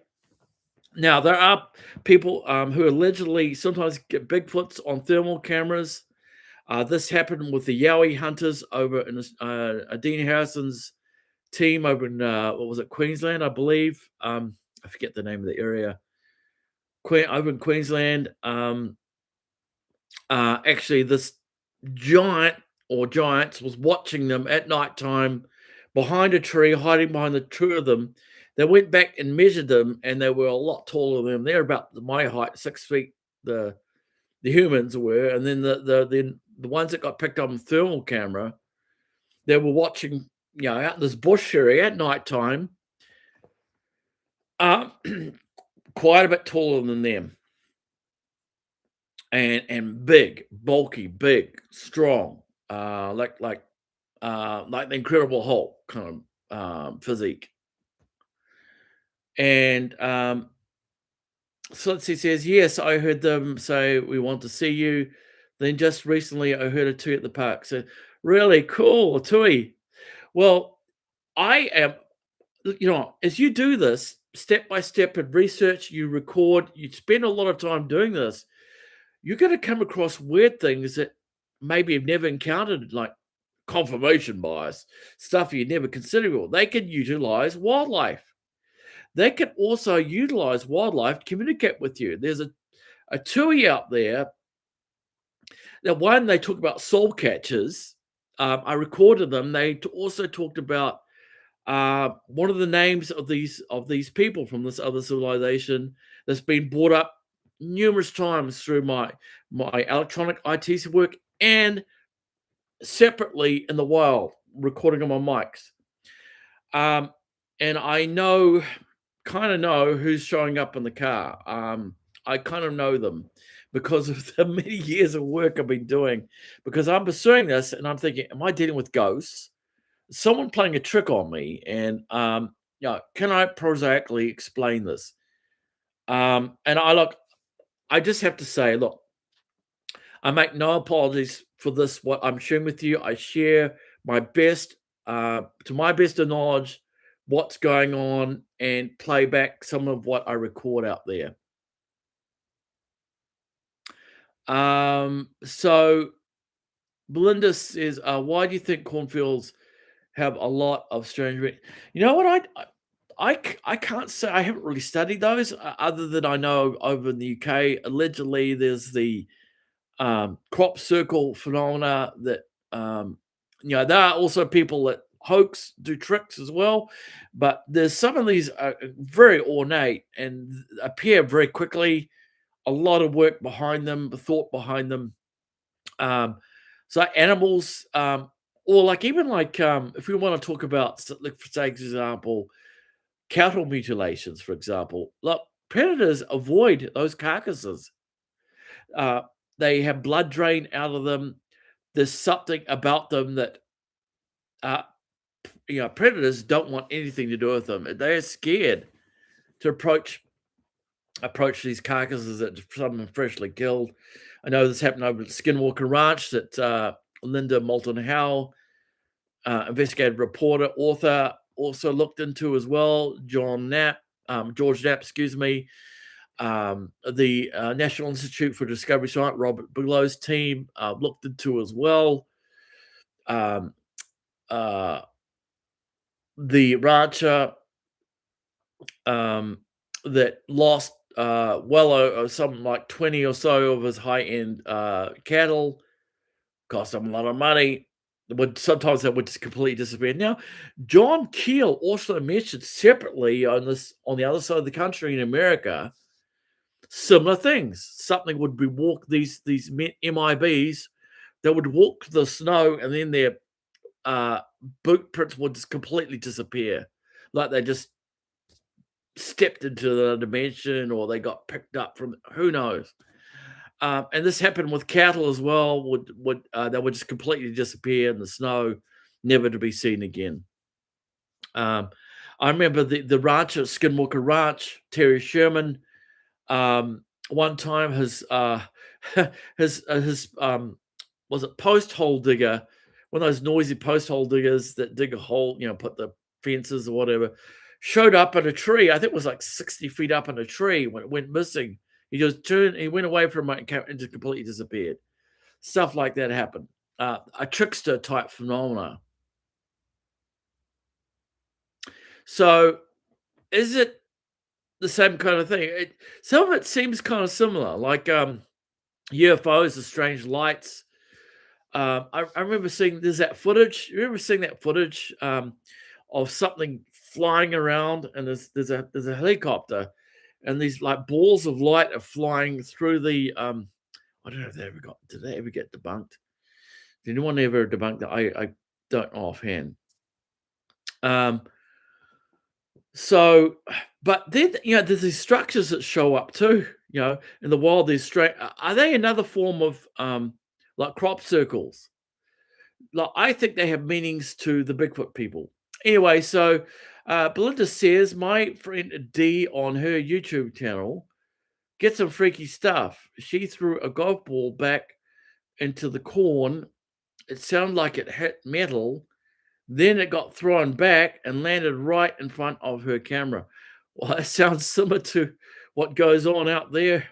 Well, I've caught.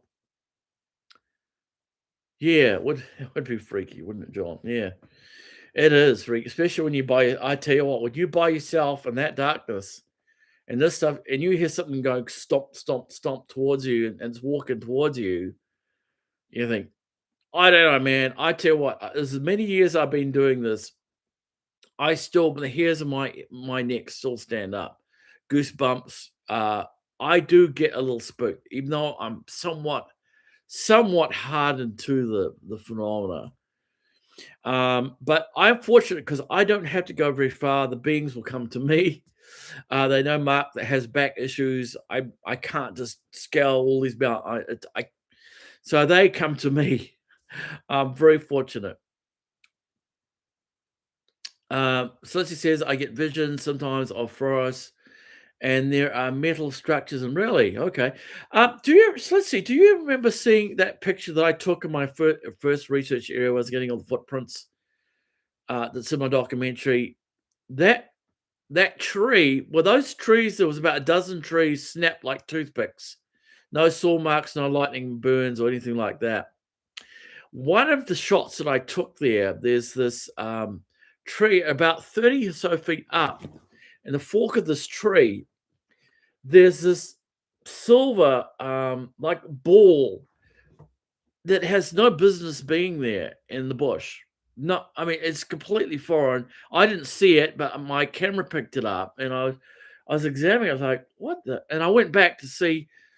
I went back with my drone. Also, I flew up that tree looking for that thing. I couldn't find it, but I suspect that it had some sort of connection to the ETs. That they are hidden not far from us sometimes. Mark, you have what is called a brave investigator. I think you'll just sit here and see what what happens to Mark C. Yeah. Um, I would love to share with you those people that came up to me at night. That I don't know how. I mean, I was so close. Like again, 20. I'm kicking myself. I am really frustrated because I have spent so much time. And yes, scary. It's scary. You know what's going to happen to you, right? If you get taken by them, well, you hope they're good, right? You hope they're not going to be the ones that do an anal call, drain your blood, or whatever's doing that. You hope it's not one of them. They're not going to end up, one of the disturbing aspects when you do this kind of research is the human mutilations that are very similar to the cattle mutilations that uh, people don't want to talk about because it's so damn scary. There was a former police officer in the in the UK. Oh, what's his name? Godfrey. I'm trying to remember his name now. But he was doing research into unusual, very unusual cases where similar to cattle mutilations. So, but anyway, so I have to say because I was asked this on radio when I way back in 2019, the rock radio station interviewed this kook Mark Appel about this documentary I wanted to make and said, "Aren't you scared, Mark? Aren't you scared that they're going to do something to you?" That was one of the questions they asked me. I said, "Well, I've been up there a number of times, and if they wanted to, well, I would not be here." So anyway, which is a pertinent question. I mean, people, we hear about the missing 411. You have to be very careful, of course, out in the bush. I was contacted by a man in the South Island who recently who goes out by himself in the wild looking for green stone. He talked about getting wood knocks out there. I have got reports of people seeing stuff down there. By the one museum curator saw something by the Kaikoura tunnels, a typical Bigfoot-like being. A moiho, whatever the Maori version, the Rapawais, the Nanakias, several names like in other countries. The Bigfoot people have been good to me. When I say good to me, I had what I believe was a pig gift given to me by them. I left fruit for them, stuff like that. I built a relationship over the years. They are quite protective of me. Boy, I tell you what, you have a few of them as your bodyguard, you don't have to worry about anything. You don't have to worry about anything if they're with you. Um, Anyway, but then again, I don't know about some of the ETs, some of the technological ETs, might, ultra terrestrials. Queen,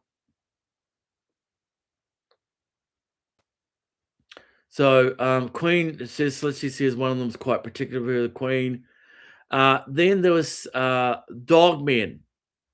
I did get a report in the Waitakere Mountains of a dog, someone seeing a dogman type creature.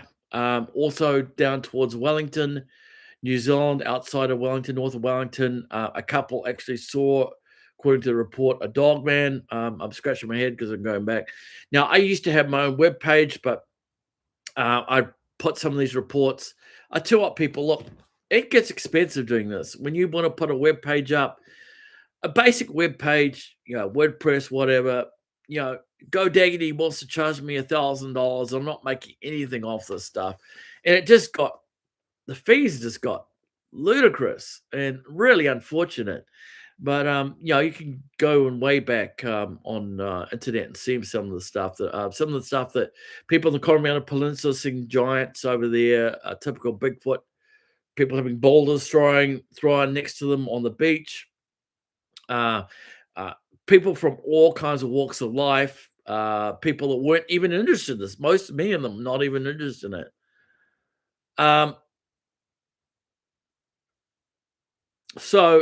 Mark, there seems to be Bigfoot people in all countries. If I had this sort of habitat, mainly forestry areas enabled, yeah, a lot of times they seem to hit it. Occasionally, they are seen out in the open for whatever reason. There's some footage of some the Russian-speaking teenagers driving a car. Have you seen that footage? I don't know if it was the Urals, in an open field where this bipedal behemoth is running up, chasing them, and the car running after them. The car breaks down. They're screaming. This thing then goes down to all fours. Have you ever tried? Now I know because I've done this. I've get into a Bigfoot suit, a costume. Now I've done it for Halloween. I did it for replaying some stuff that happened from witnesses. It ain't easy to move around in one of those. It ain't easy, especially with big. Any of you that are scuba divers trying to walk in fins, ain't happening. You had to walk backwards. Giant feet. Well, you had to be very careful. So anyway, this thing gets down on all fours. There's a dust cloud. It's running through this grass, seeming with some sort of limp, on all fours, chasing them in this car. Quite interesting footage.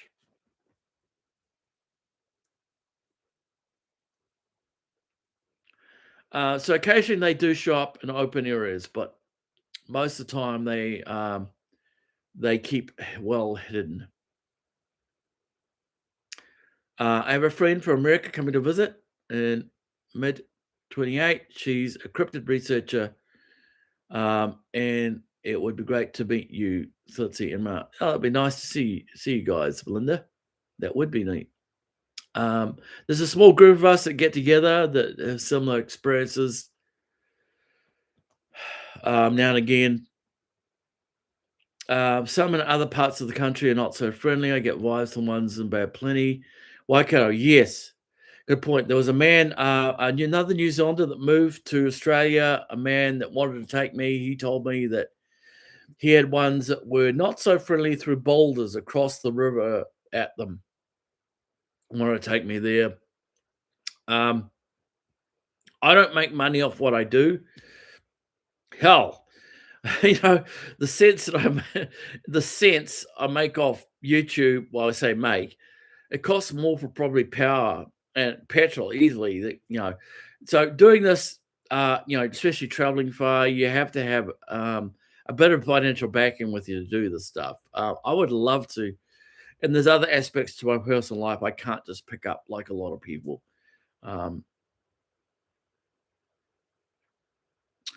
John says, what's putting up stick and driftwood structures on beaches?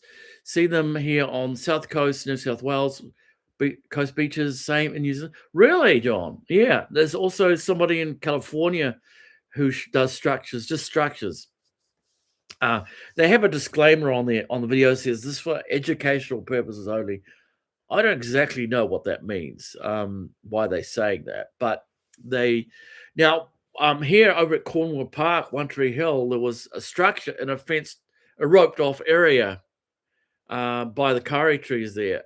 One of those ornate stick structures that looked like had a lot of work put into it. I've seen them on the beaches over here, over by the Waitakaries, stuff like that. Um, so who's building these structures?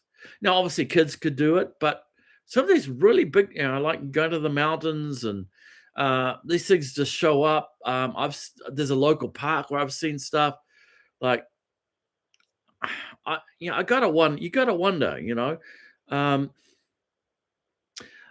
so anyway, so Ricky says, must be time for a catch up soon. Maybe Lisa from Women's Crypto Society may come up to interview as well. Yes, Ricky was interviewed by Lisa for the Women's Crypto Society. You could type in that on YouTube and have Richard's interview there. Good on you, mate.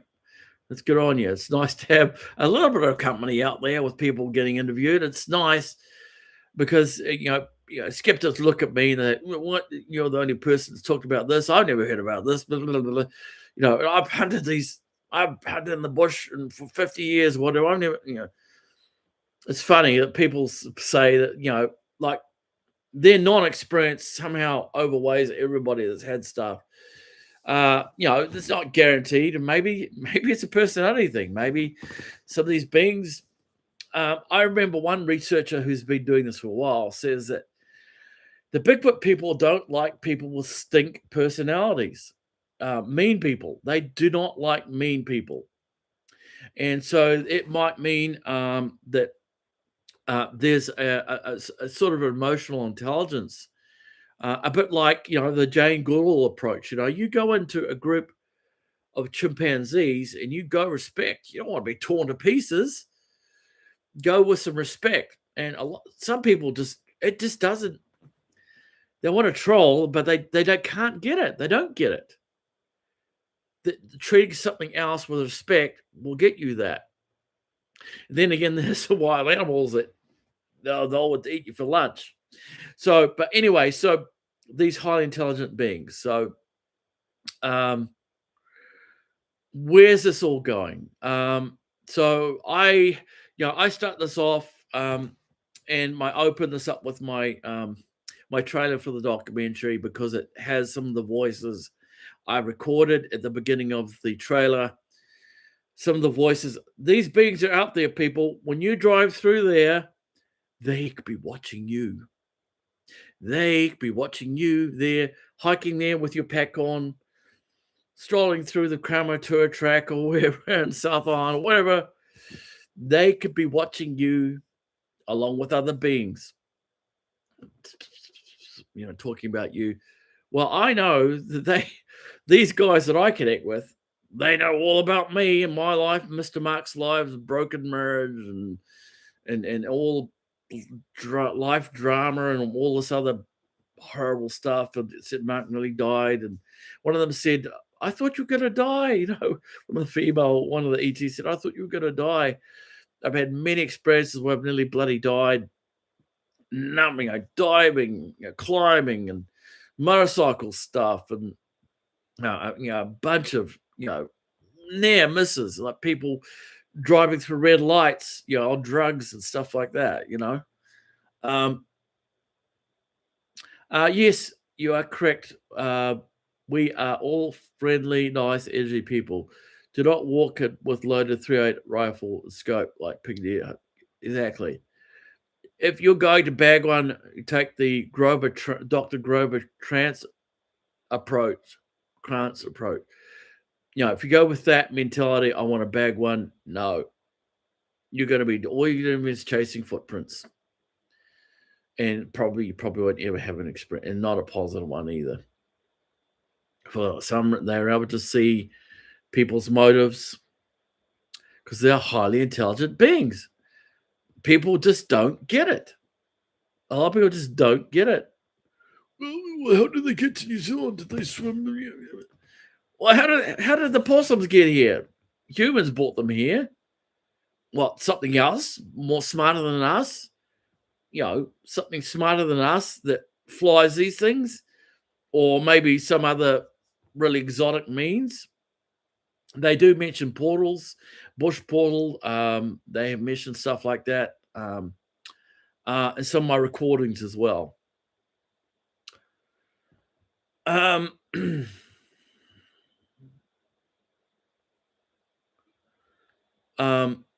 yeah. Well, it might cause trouble for them too. Um, oh, okay. So it's nearly 9 p.m. in Australia now. Well, thank you for being here, John. Appreciate your company. Um, this is a friendly place to be for people's experiences, especially in a lot of countries. People don't know where to go when they have these experiences. Who do they talk to? Yeah. Portals is one word that has been mentioned at least twice in the area that I recorded out there. One is one of the things I said, do not use a portal to die a horrible death. That was one mention.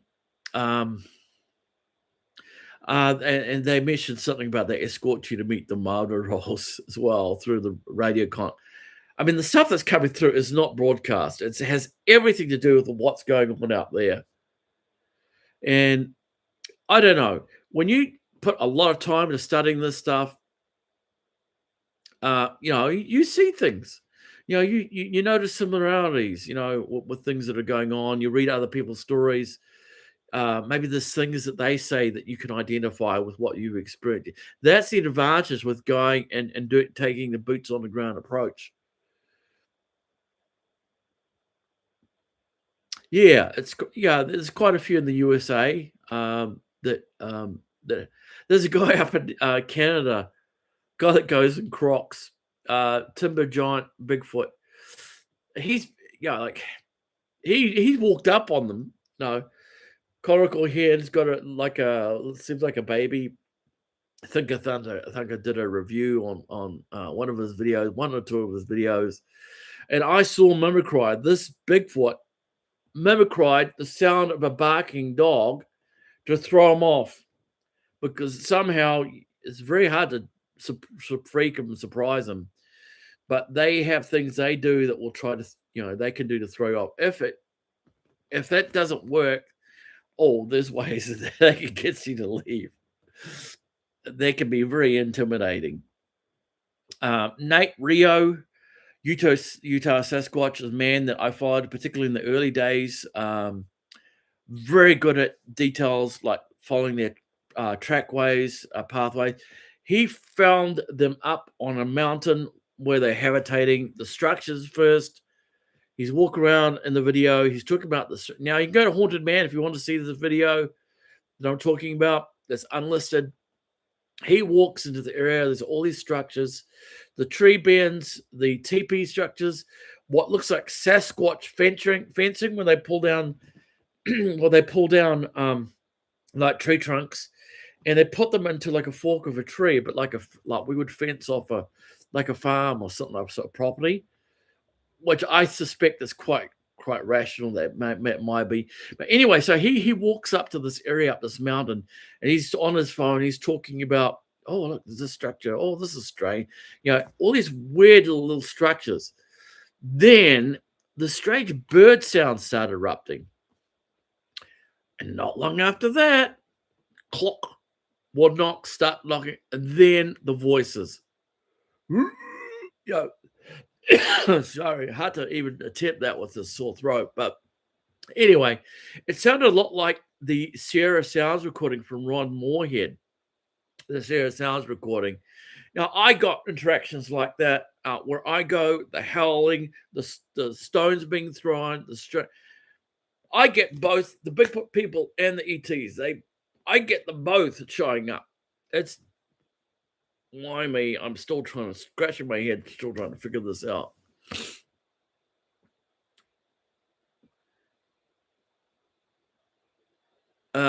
So a number of us here, we're not strangers to the subject. A lot of people just can't handle it. It's too much for them. They don't want to. They don't want to go to, they want to go camping at night. They don't be worried about something that's like us, that's watching them from the tree line. It's highly intelligent and could easily overpower, tear us to shreds. Something that's probably, in my opinion, the apex predator on the earth. Just as strong as any land animal you can imagine, even elephants being able to rip down mature trees. That was one of the shocking things that I discovered in the early days of my research area, first area where the weird stuff was happening. And I was like, I slowly putting the pieces of the puzzle. And then I started looking at the Maori folklore, and I'm like, oh, there's people in Australia that have this. There's people in North America, Canada and Russia and the woodsmen of the UK that even the Romans talked about these bipedal so-called wild men. And when you look at even the Yeti of the Himalayas, and you had so Edmund Hillary that had his quest for the Yeti, the man who first summited with Tenzin's Norgay, I think that's his name. The Sherpa guide was up there first. Yeah. Would cryptids live in areas where Earth energy quite potentially? Yeah, I had when I studied about Skinwalker Ranch, there was some talk. I've heard a number of people talk about. Well, there was, first of all, Bruce Cathy, airline pilot, talked about the ley lines, that he suspected that UFOs were using ley lines for whatever reason. I have not read his book, but I am kind of familiar with the idea. Then there's also the thought that they might be using electromagnetic energy, power, like power line areas, these areas that go through the wild. That they might be utilizing these in some way. So I think there could be something to that. So I appreciate you guys, your comments, and look, I don't claim I know it. All I do is report on what I experience and what I record. You can hear the beings yourself. You don't have to listen to me yap on. Okay. You can go back to my videos. One of them I've got that's called ET and ET is here. Look at the thumbnails of my videos, one of my earlier videos. Have a listen to the whole video. You can hear exactly what I'm talking about.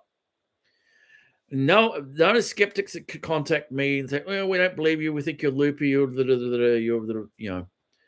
this, that. You're just, you're incredulous or whatever.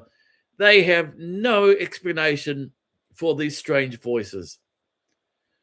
And I think that's cowardly to make the claim that somebody is delusional, and yet they can't explain the phenomena which has been caught on numerous cameras on numerous occasions, including the giant footprints, the structures, the throwing rocks, and infrared camera is not picking up anybody with infrared lighting down there.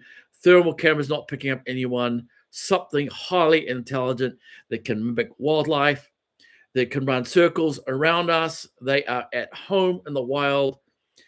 Some of the ET beings, which I suspect may be walking out there, but also using their technology to get out there. One time, about a year ago, I flew my drone over by Mount Moihau, the mountain in the Coromandel, where I've got reports of people being chased off there. A sacred tapu mountain called Umari. It was a mountain of the giants and the free people not to go up there. They carried their dead up this 1,000 meter mountain. They told, off limits up there. My drone camera, I took a series of high resolution photos from a distance from the ridge line of this mountain. I picked up a saucer on the top of it. This was also the same mountain. In April of 2017, I saw this giant sphere by the mountain. Disappeared before I could get my bloody camera. I was there for B-roll. What I did capture right after, and this is why I say to people, when you have an experience, record, roll that camera, roll that microphone, roll, because there's stuff that you could pick up to get clues about, the EVPs, the astrals could be talking about the phenomena. They're seeing what's going on. They could give you clues through that. You can also record the beings themselves. They may give you a personal message because I tell you what, they're well aware of our technology, what we can do.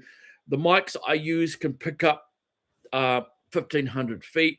My main mic can pick up very far. I can get close to them without threatening them in any way. Not that I don't think I would. I mean, physically, I don't think I would, but there's something about it. They're scared of cameras. Why? Why are they so scared of cameras? Now, UFOs, they fly, they have flashing lights on them, they're quite dazzling. It's not like they're trying to be stealthy in a lot of cases. Sometimes there's a cloud that moves really quick. One time, about 3 years ago, we see this thing moving through the air that was cloud-like, and it was no rocket launches. I checked the report from our local rocket lab. But anyway, what I'm trying to say is that there's stuff that's going on in the wild. These beings could be walking on terra firma and you wouldn't know it. Some of them are very strong. And you might, if you do what some of us do here in the chat room and me, if you do this, there's a chance you could build a relationship. Now, don't expect it to happen just like that. There are things where little children get rescued occasionally. They talk about like a bear they describe a bear, something big and hairy that saves them. Stories like that occasionally. Yeah, wait till they experience mind speak. Yeah. When I was in hospital, I wasn't there for emergency surgery one time back around 2018, I think it was. I was in the hospital. I don't know if this was a result. They gave me um, a powerful pain medicine. I started to see, like I was going through the wild flowing river. I see this face, a human looking face, but darker skin, dark eyes, flat nose. It looked like me, one of the Bigfoot people. And according to them, I don't know how they do this, but they can travel and come and see us, whether it's astrally, like some people can, or they can, I don't know. Uh, Quantum physics, are they using a wormhole, changing dimensions? I don't know. But they can come through into people's houses. I also had a park ranger who told me that he had something similar to me, got followed, had projectiles thrown at him. If you go to my documentary, it's actually available on Gumroad. I took it off YouTube. I thought, screw YouTube, man. I'm not like, I got a number of views on it, but it's not helping me do my research. Like even if I could just cover fuel and stuff like that, it's not helping to do this. So yeah, so some of the Maori legends, they talk about tapu areas or tapu area, taboo areas where you shouldn't go. And reading some of their oral traditions and some of their stories some of the ones I read, quite interesting. There's some parallels to the ET phenomenon, the abduction. There's some parallels. Some of the beings they describe having reddish eyes. Now, there are modern encounters where people describe red eyes. So they want to check you out. They really want to check you out. If they're going to get close to you, they want to be able to trust you. And so Yeah, like I can't believe the stuff I've experienced throughout my life. I can't. I'm still. I want to pinch myself, but it happened. Stuff has happened. Occasionally, I have other people. Some here in the chat have experienced some similar with me. Have had their own experiences. People across the Tasman, over in Australia, experience. People all the way over in, people in South America, and people around the world. I mean, of the Urals, the Almasties, and China, and go around the world. People, cross culture, cross language. There's something similar going on out there that's sometimes taking people. Now, what is interesting in some of the recordings I'm getting, like in my IT's work, some of them are us.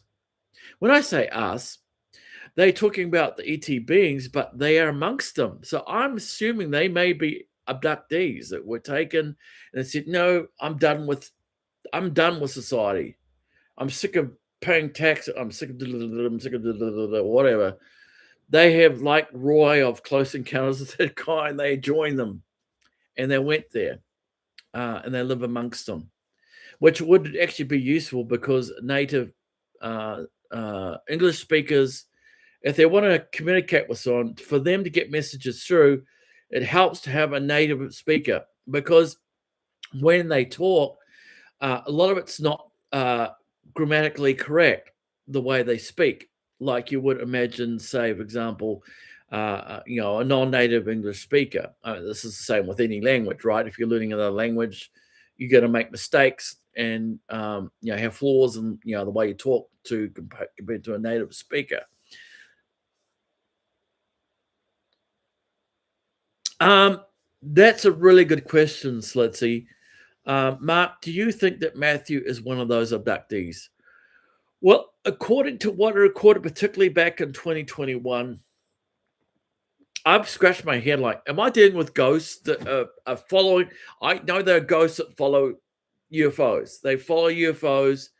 I've recorded EVPs. I'm talking about that. Matthew, according to the messages that I interpret that I recorded out there, he says he's a soldier and he works with these beings. He also said, "We're not going to kill you, Mark. You're coming out." That was also one of the days I went there was April 2021, where I just got unloaded on lots of stuff. In some of my video on my point of view cameras and stuff, I picked up something up on the slope that had this black doorway. Something was up there I climbed up there. I could not find it. Something was up on that slope that wasn't normal. That wasn't there when I've gone back. Was it a craft? My mic's picked up cylindrical metallic, almost like an engine out there. I mean, this is out in the wild, away from people. There's a stream sound that you can hear in my recordings when I'm out there. You hear the wild, like the birds and all of that. But if you can listen past that, they were talking, and one of the things that stood out for me was they said that humans kill Asimo. They basically said Asimo people, humans kill Asimo people is what they said, and that stuck with me. So that's why they can't just land on Queen Street because the police are going to show up. They're going to get the rifle. All right, what are you? You're an enemy. You pop, pop, pop, pop, pop, pop. Try and capture them, acquire their technology, which is what probably most of the governments around the world would do. Acquire exotic technologies for their military purposes. So they had to be very careful. One of the things they also said to me, something about we clear this mountain for you. They also mentioned in my recordings, I had well over 200 on one day alone when I was out there. They called my one of the deep voices called my name, said something about lay down or something like that. Also hearing them talk to each other. Man, it was it's like I picked up another world that was going on out there, and I'm like, I can't believe the stuff I picked up out here. This is just so I got similar stuff in my first area, but they were following me. How are they doing it? Well, maybe they're using portals or whatever. So I suspect that perhaps that Matthew was one of the abductees. Some kind of liaison, some kind of military personnel. They had to be very well prepared, according to messages that I've gotten over the years. They had to be very careful when they come into our world because there are people that will shoot them, particularly in America, where just about everybody has armed. They had to be very, very careful where they land. So they have to scan the area for life forms. Be so anyway, how they do it, sometimes people get taken from cities, even right. They get abducted.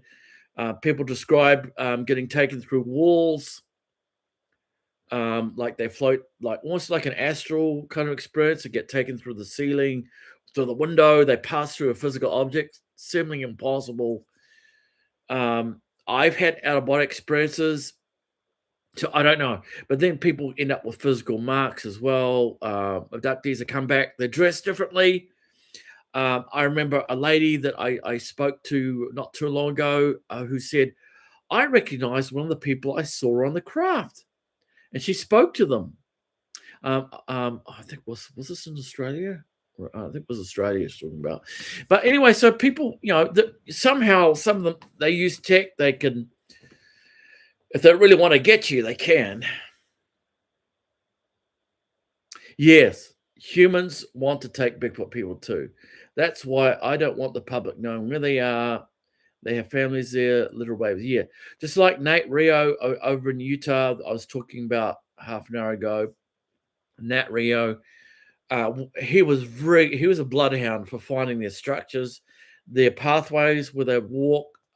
They'd go through undergrowth. Now I found some of this in my original area, the footprints leading up to a bush, and then would stop. Pulling back the bush, going beyond that, I found a overturned tree with like a tunnel going under it, a dry area with no rain got through.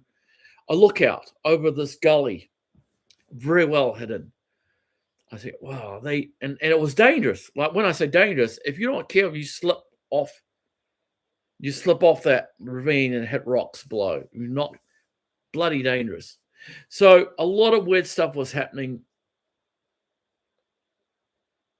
Yeah, they want to protect their young. They know that some humans, carry weapons. So yeah, very good reason. They know, what we do to other animals. They know what happens to aliens that get caught. They get, bad stuff happens. If you get caught by the humans, bad stuff can happen. Down Virginia, Brazil, that entity that was seen, the police were after, ended up in a hospital. One of the doctors, this being with red eyes that some teenage girls saw as well. Weird stuff. That apparently a US personnel came and collected the being. How he did not want to be captured by humans. No way. And I don't blame them at all. Oh, we wouldn't want to, would we? If we were one of them, never to see the family again, locked up, highly guarded or whatever. But anyway, so but then again, they've got technology they can do. I don't know what they're if they can access nuclear missiles and decode nukes. Well, who knows what else they can do? If they can travel like a ghost, go through walls, they can get intel on us. And I know because of the details that they give, it's very fascinating. I just want to, thank you guys, and girls, for joining me and giving me your thoughts and sharing your comments with me in that. I'm buried on YouTube. My videos don't go anywhere. Just whoa, whoa, whoa, whoa, whoa, whoa. I guess people are bored with the truth, right? They're scared. Scare the hell out of people. Mark records them things. I think it must be AI. I think it must be the mind can't handle the truth. Very few people can handle it. Or they're just saying, well, it's got to be fake, and it's got to be, there's this knee jerk reaction straight away. Um, the people just can't handle it. Even people that have sightings, they see these things, and a lot of these people, they don't want to go back to the wild again. I will never, like I don't want to look at the night sky. I will never. If I see one of those things, I'm out of there. A lot of people just take off, in their car, see a UFO, you know, take off. They're out of there. They want to get away from it. These things catch up to them. They capture the car. They'll lose consciousness. Who knows what they do with the car? Same thing they can do with planes. Planes, electronics give out. They can block communications. Yeah, we are strange people. It's just we're the people that are the people that take the least walk road, the least trodden road path to the answers to real phenomena. That's what our world is really about. The multiple dimensions. I mean, that's another aspect in itself. You study that. That's a whole new, near death experiences. People's astral projection, and people, you could meet these beings too. The non-physical one, you can meet them. People have passed on. I've had the experiences with that as well. Some of it can be quite beautiful. I mean, quite inspiring. I remember going through divorce when I was in America, and when I had nothing, I got back to the apartment. There was just about everything except for the toilet brush and my bags. Everything had been taken, and so I read books on near-death experiences, and it got me through. It got me through hell. Being in a foreign country, didn't know anybody. What the hell? What am I going to do? I was here for my kid. I'm here for my kids over there, and anyway, so I've seen a lot of weird stuff, stuff that shouldn't happen but does, regardless of what science says. Oh yeah, people get silenced. Yeah. Well, I remember Richard Serrett had his own radio. Well, he has his own radio show. He had me on the show over in Canada, quite well known. He had a show called The Conspiracy Show with Richard Serrett. Anyway, he ended up having to shut the channel down because YouTube basically buried anything that mentioned conspiracy or related topics. So, look, talking about Bigfoot, unfortunately, it's becoming very whitewashed. YouTube is not what it used to be 20 years ago. A lot of spontaneity, people going viral. It's become very advertiser friendly, which is not necessarily good for people that want unique stuff. A lot of rules. They added a lot more rules. I've been with them for a while, and I had a lot more success when I lived in America than I ever did back here. It's just flounder. And I know a lot of our creators, it takes, even if you get monetized, it's incredibly hard with the algorithm, the way they have it set. Yeah, well, it wouldn't surprise me. So let's see, it wouldn't surprise me if some of these topics deliberately get buried for whatever reason. So I have the communications from the beings. Hell, you don't have to listen to News Nation. You can just go on Mark's channel and have a listen to them. You can hear what they sound like, some of them. As simple as that. That's contact. And yet no one knows about it. Isn't that funny? There's something seriously wrong. I mean, I've been to the New Zealand Herald. I've been Radio New Zealand, AA Magazine. I've been invited by National Geographic to talk on the Yeti. I've been invited to go on a BBC show, which some of these I've turned down. I've had a number of, media that have shown I'm interested in this stuff, and I'm just because I'm one of the few people in this country that speaks openly about it, foolishly. So some things I've gone on to, like, I probably shouldn't have gone to that. I knew what I was walking into, but anyway. So thanks very much, folks. Look, I appreciate your friendship with me and for joining me, sharing your thoughts and experiences with me. We are not alone. Um, these beings are acutely aware of us. You can get connected. They can become kind of like friends. You're anomalous friends of somewhere else. And you can let all the people that don't believe, they can suck a pipe over there, live the boring life. We live the exciting life. Okay, we're open-minded. We want the truth. We want the answers. No matter what, people's opinions are. There's a spiritual aspect, a deeper spiritual aspect to this, that you can connect with these beings. And as I say, it may not be something that happens overnight. Yeah, I think. Yeah, I have the same. I have the same opinion as you. So let's see. I had a shadow person save my life when I should have died. The ambulance people were surprised I'm still alive. So I've had a lot of weird stuff happen over the years, and so I'm grateful to them. I really am. Life's hard, but it helps when you have the others there quietly watching behind the silver curtain. How do they watch us? Are they traveling astrally and watching us? And I started this podcast is about the others and those that walk amongst us. There are some that walk amongst us who are connected with the Bigfoot people, who are well aware of who they are, what they are. There's those that walk amongst us that have the answers to a lot that most of humanity is just living in damn darkness. Yeah, have a good one. Thank you so much, Belinda. Thanks, Litzy. Thanks, John. Thanks, Richard. Thanks to those that regulars that have popped in and given me your opinion, your thoughts. Thanks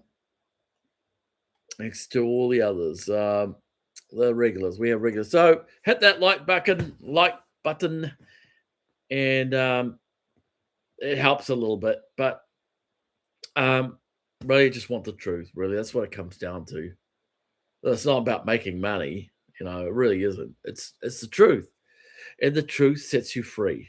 The truth is empowering. It could be debilitating to a lot of people. Yes, it can be scary, but ultimately it is empowering if you mature with it. And I know a lot of ancient cultures, old cultures have a lot of respect for these things. And us city slickers, just a lot of us are just dimwits. Think that, well, we know everything because we have science and we think we know everything. Big mistake. Wrong, wrong, wrong. Thanks, folks. Thanks for joining me. I am Mark Capel, Haunted Man. Check out my other videos and have a listen to some of the recordings I've got. And you can see the interactions that I've got when I've been out there by myself. See what can happen when you build a connection. Have a good night, wherever you are. Sleep well.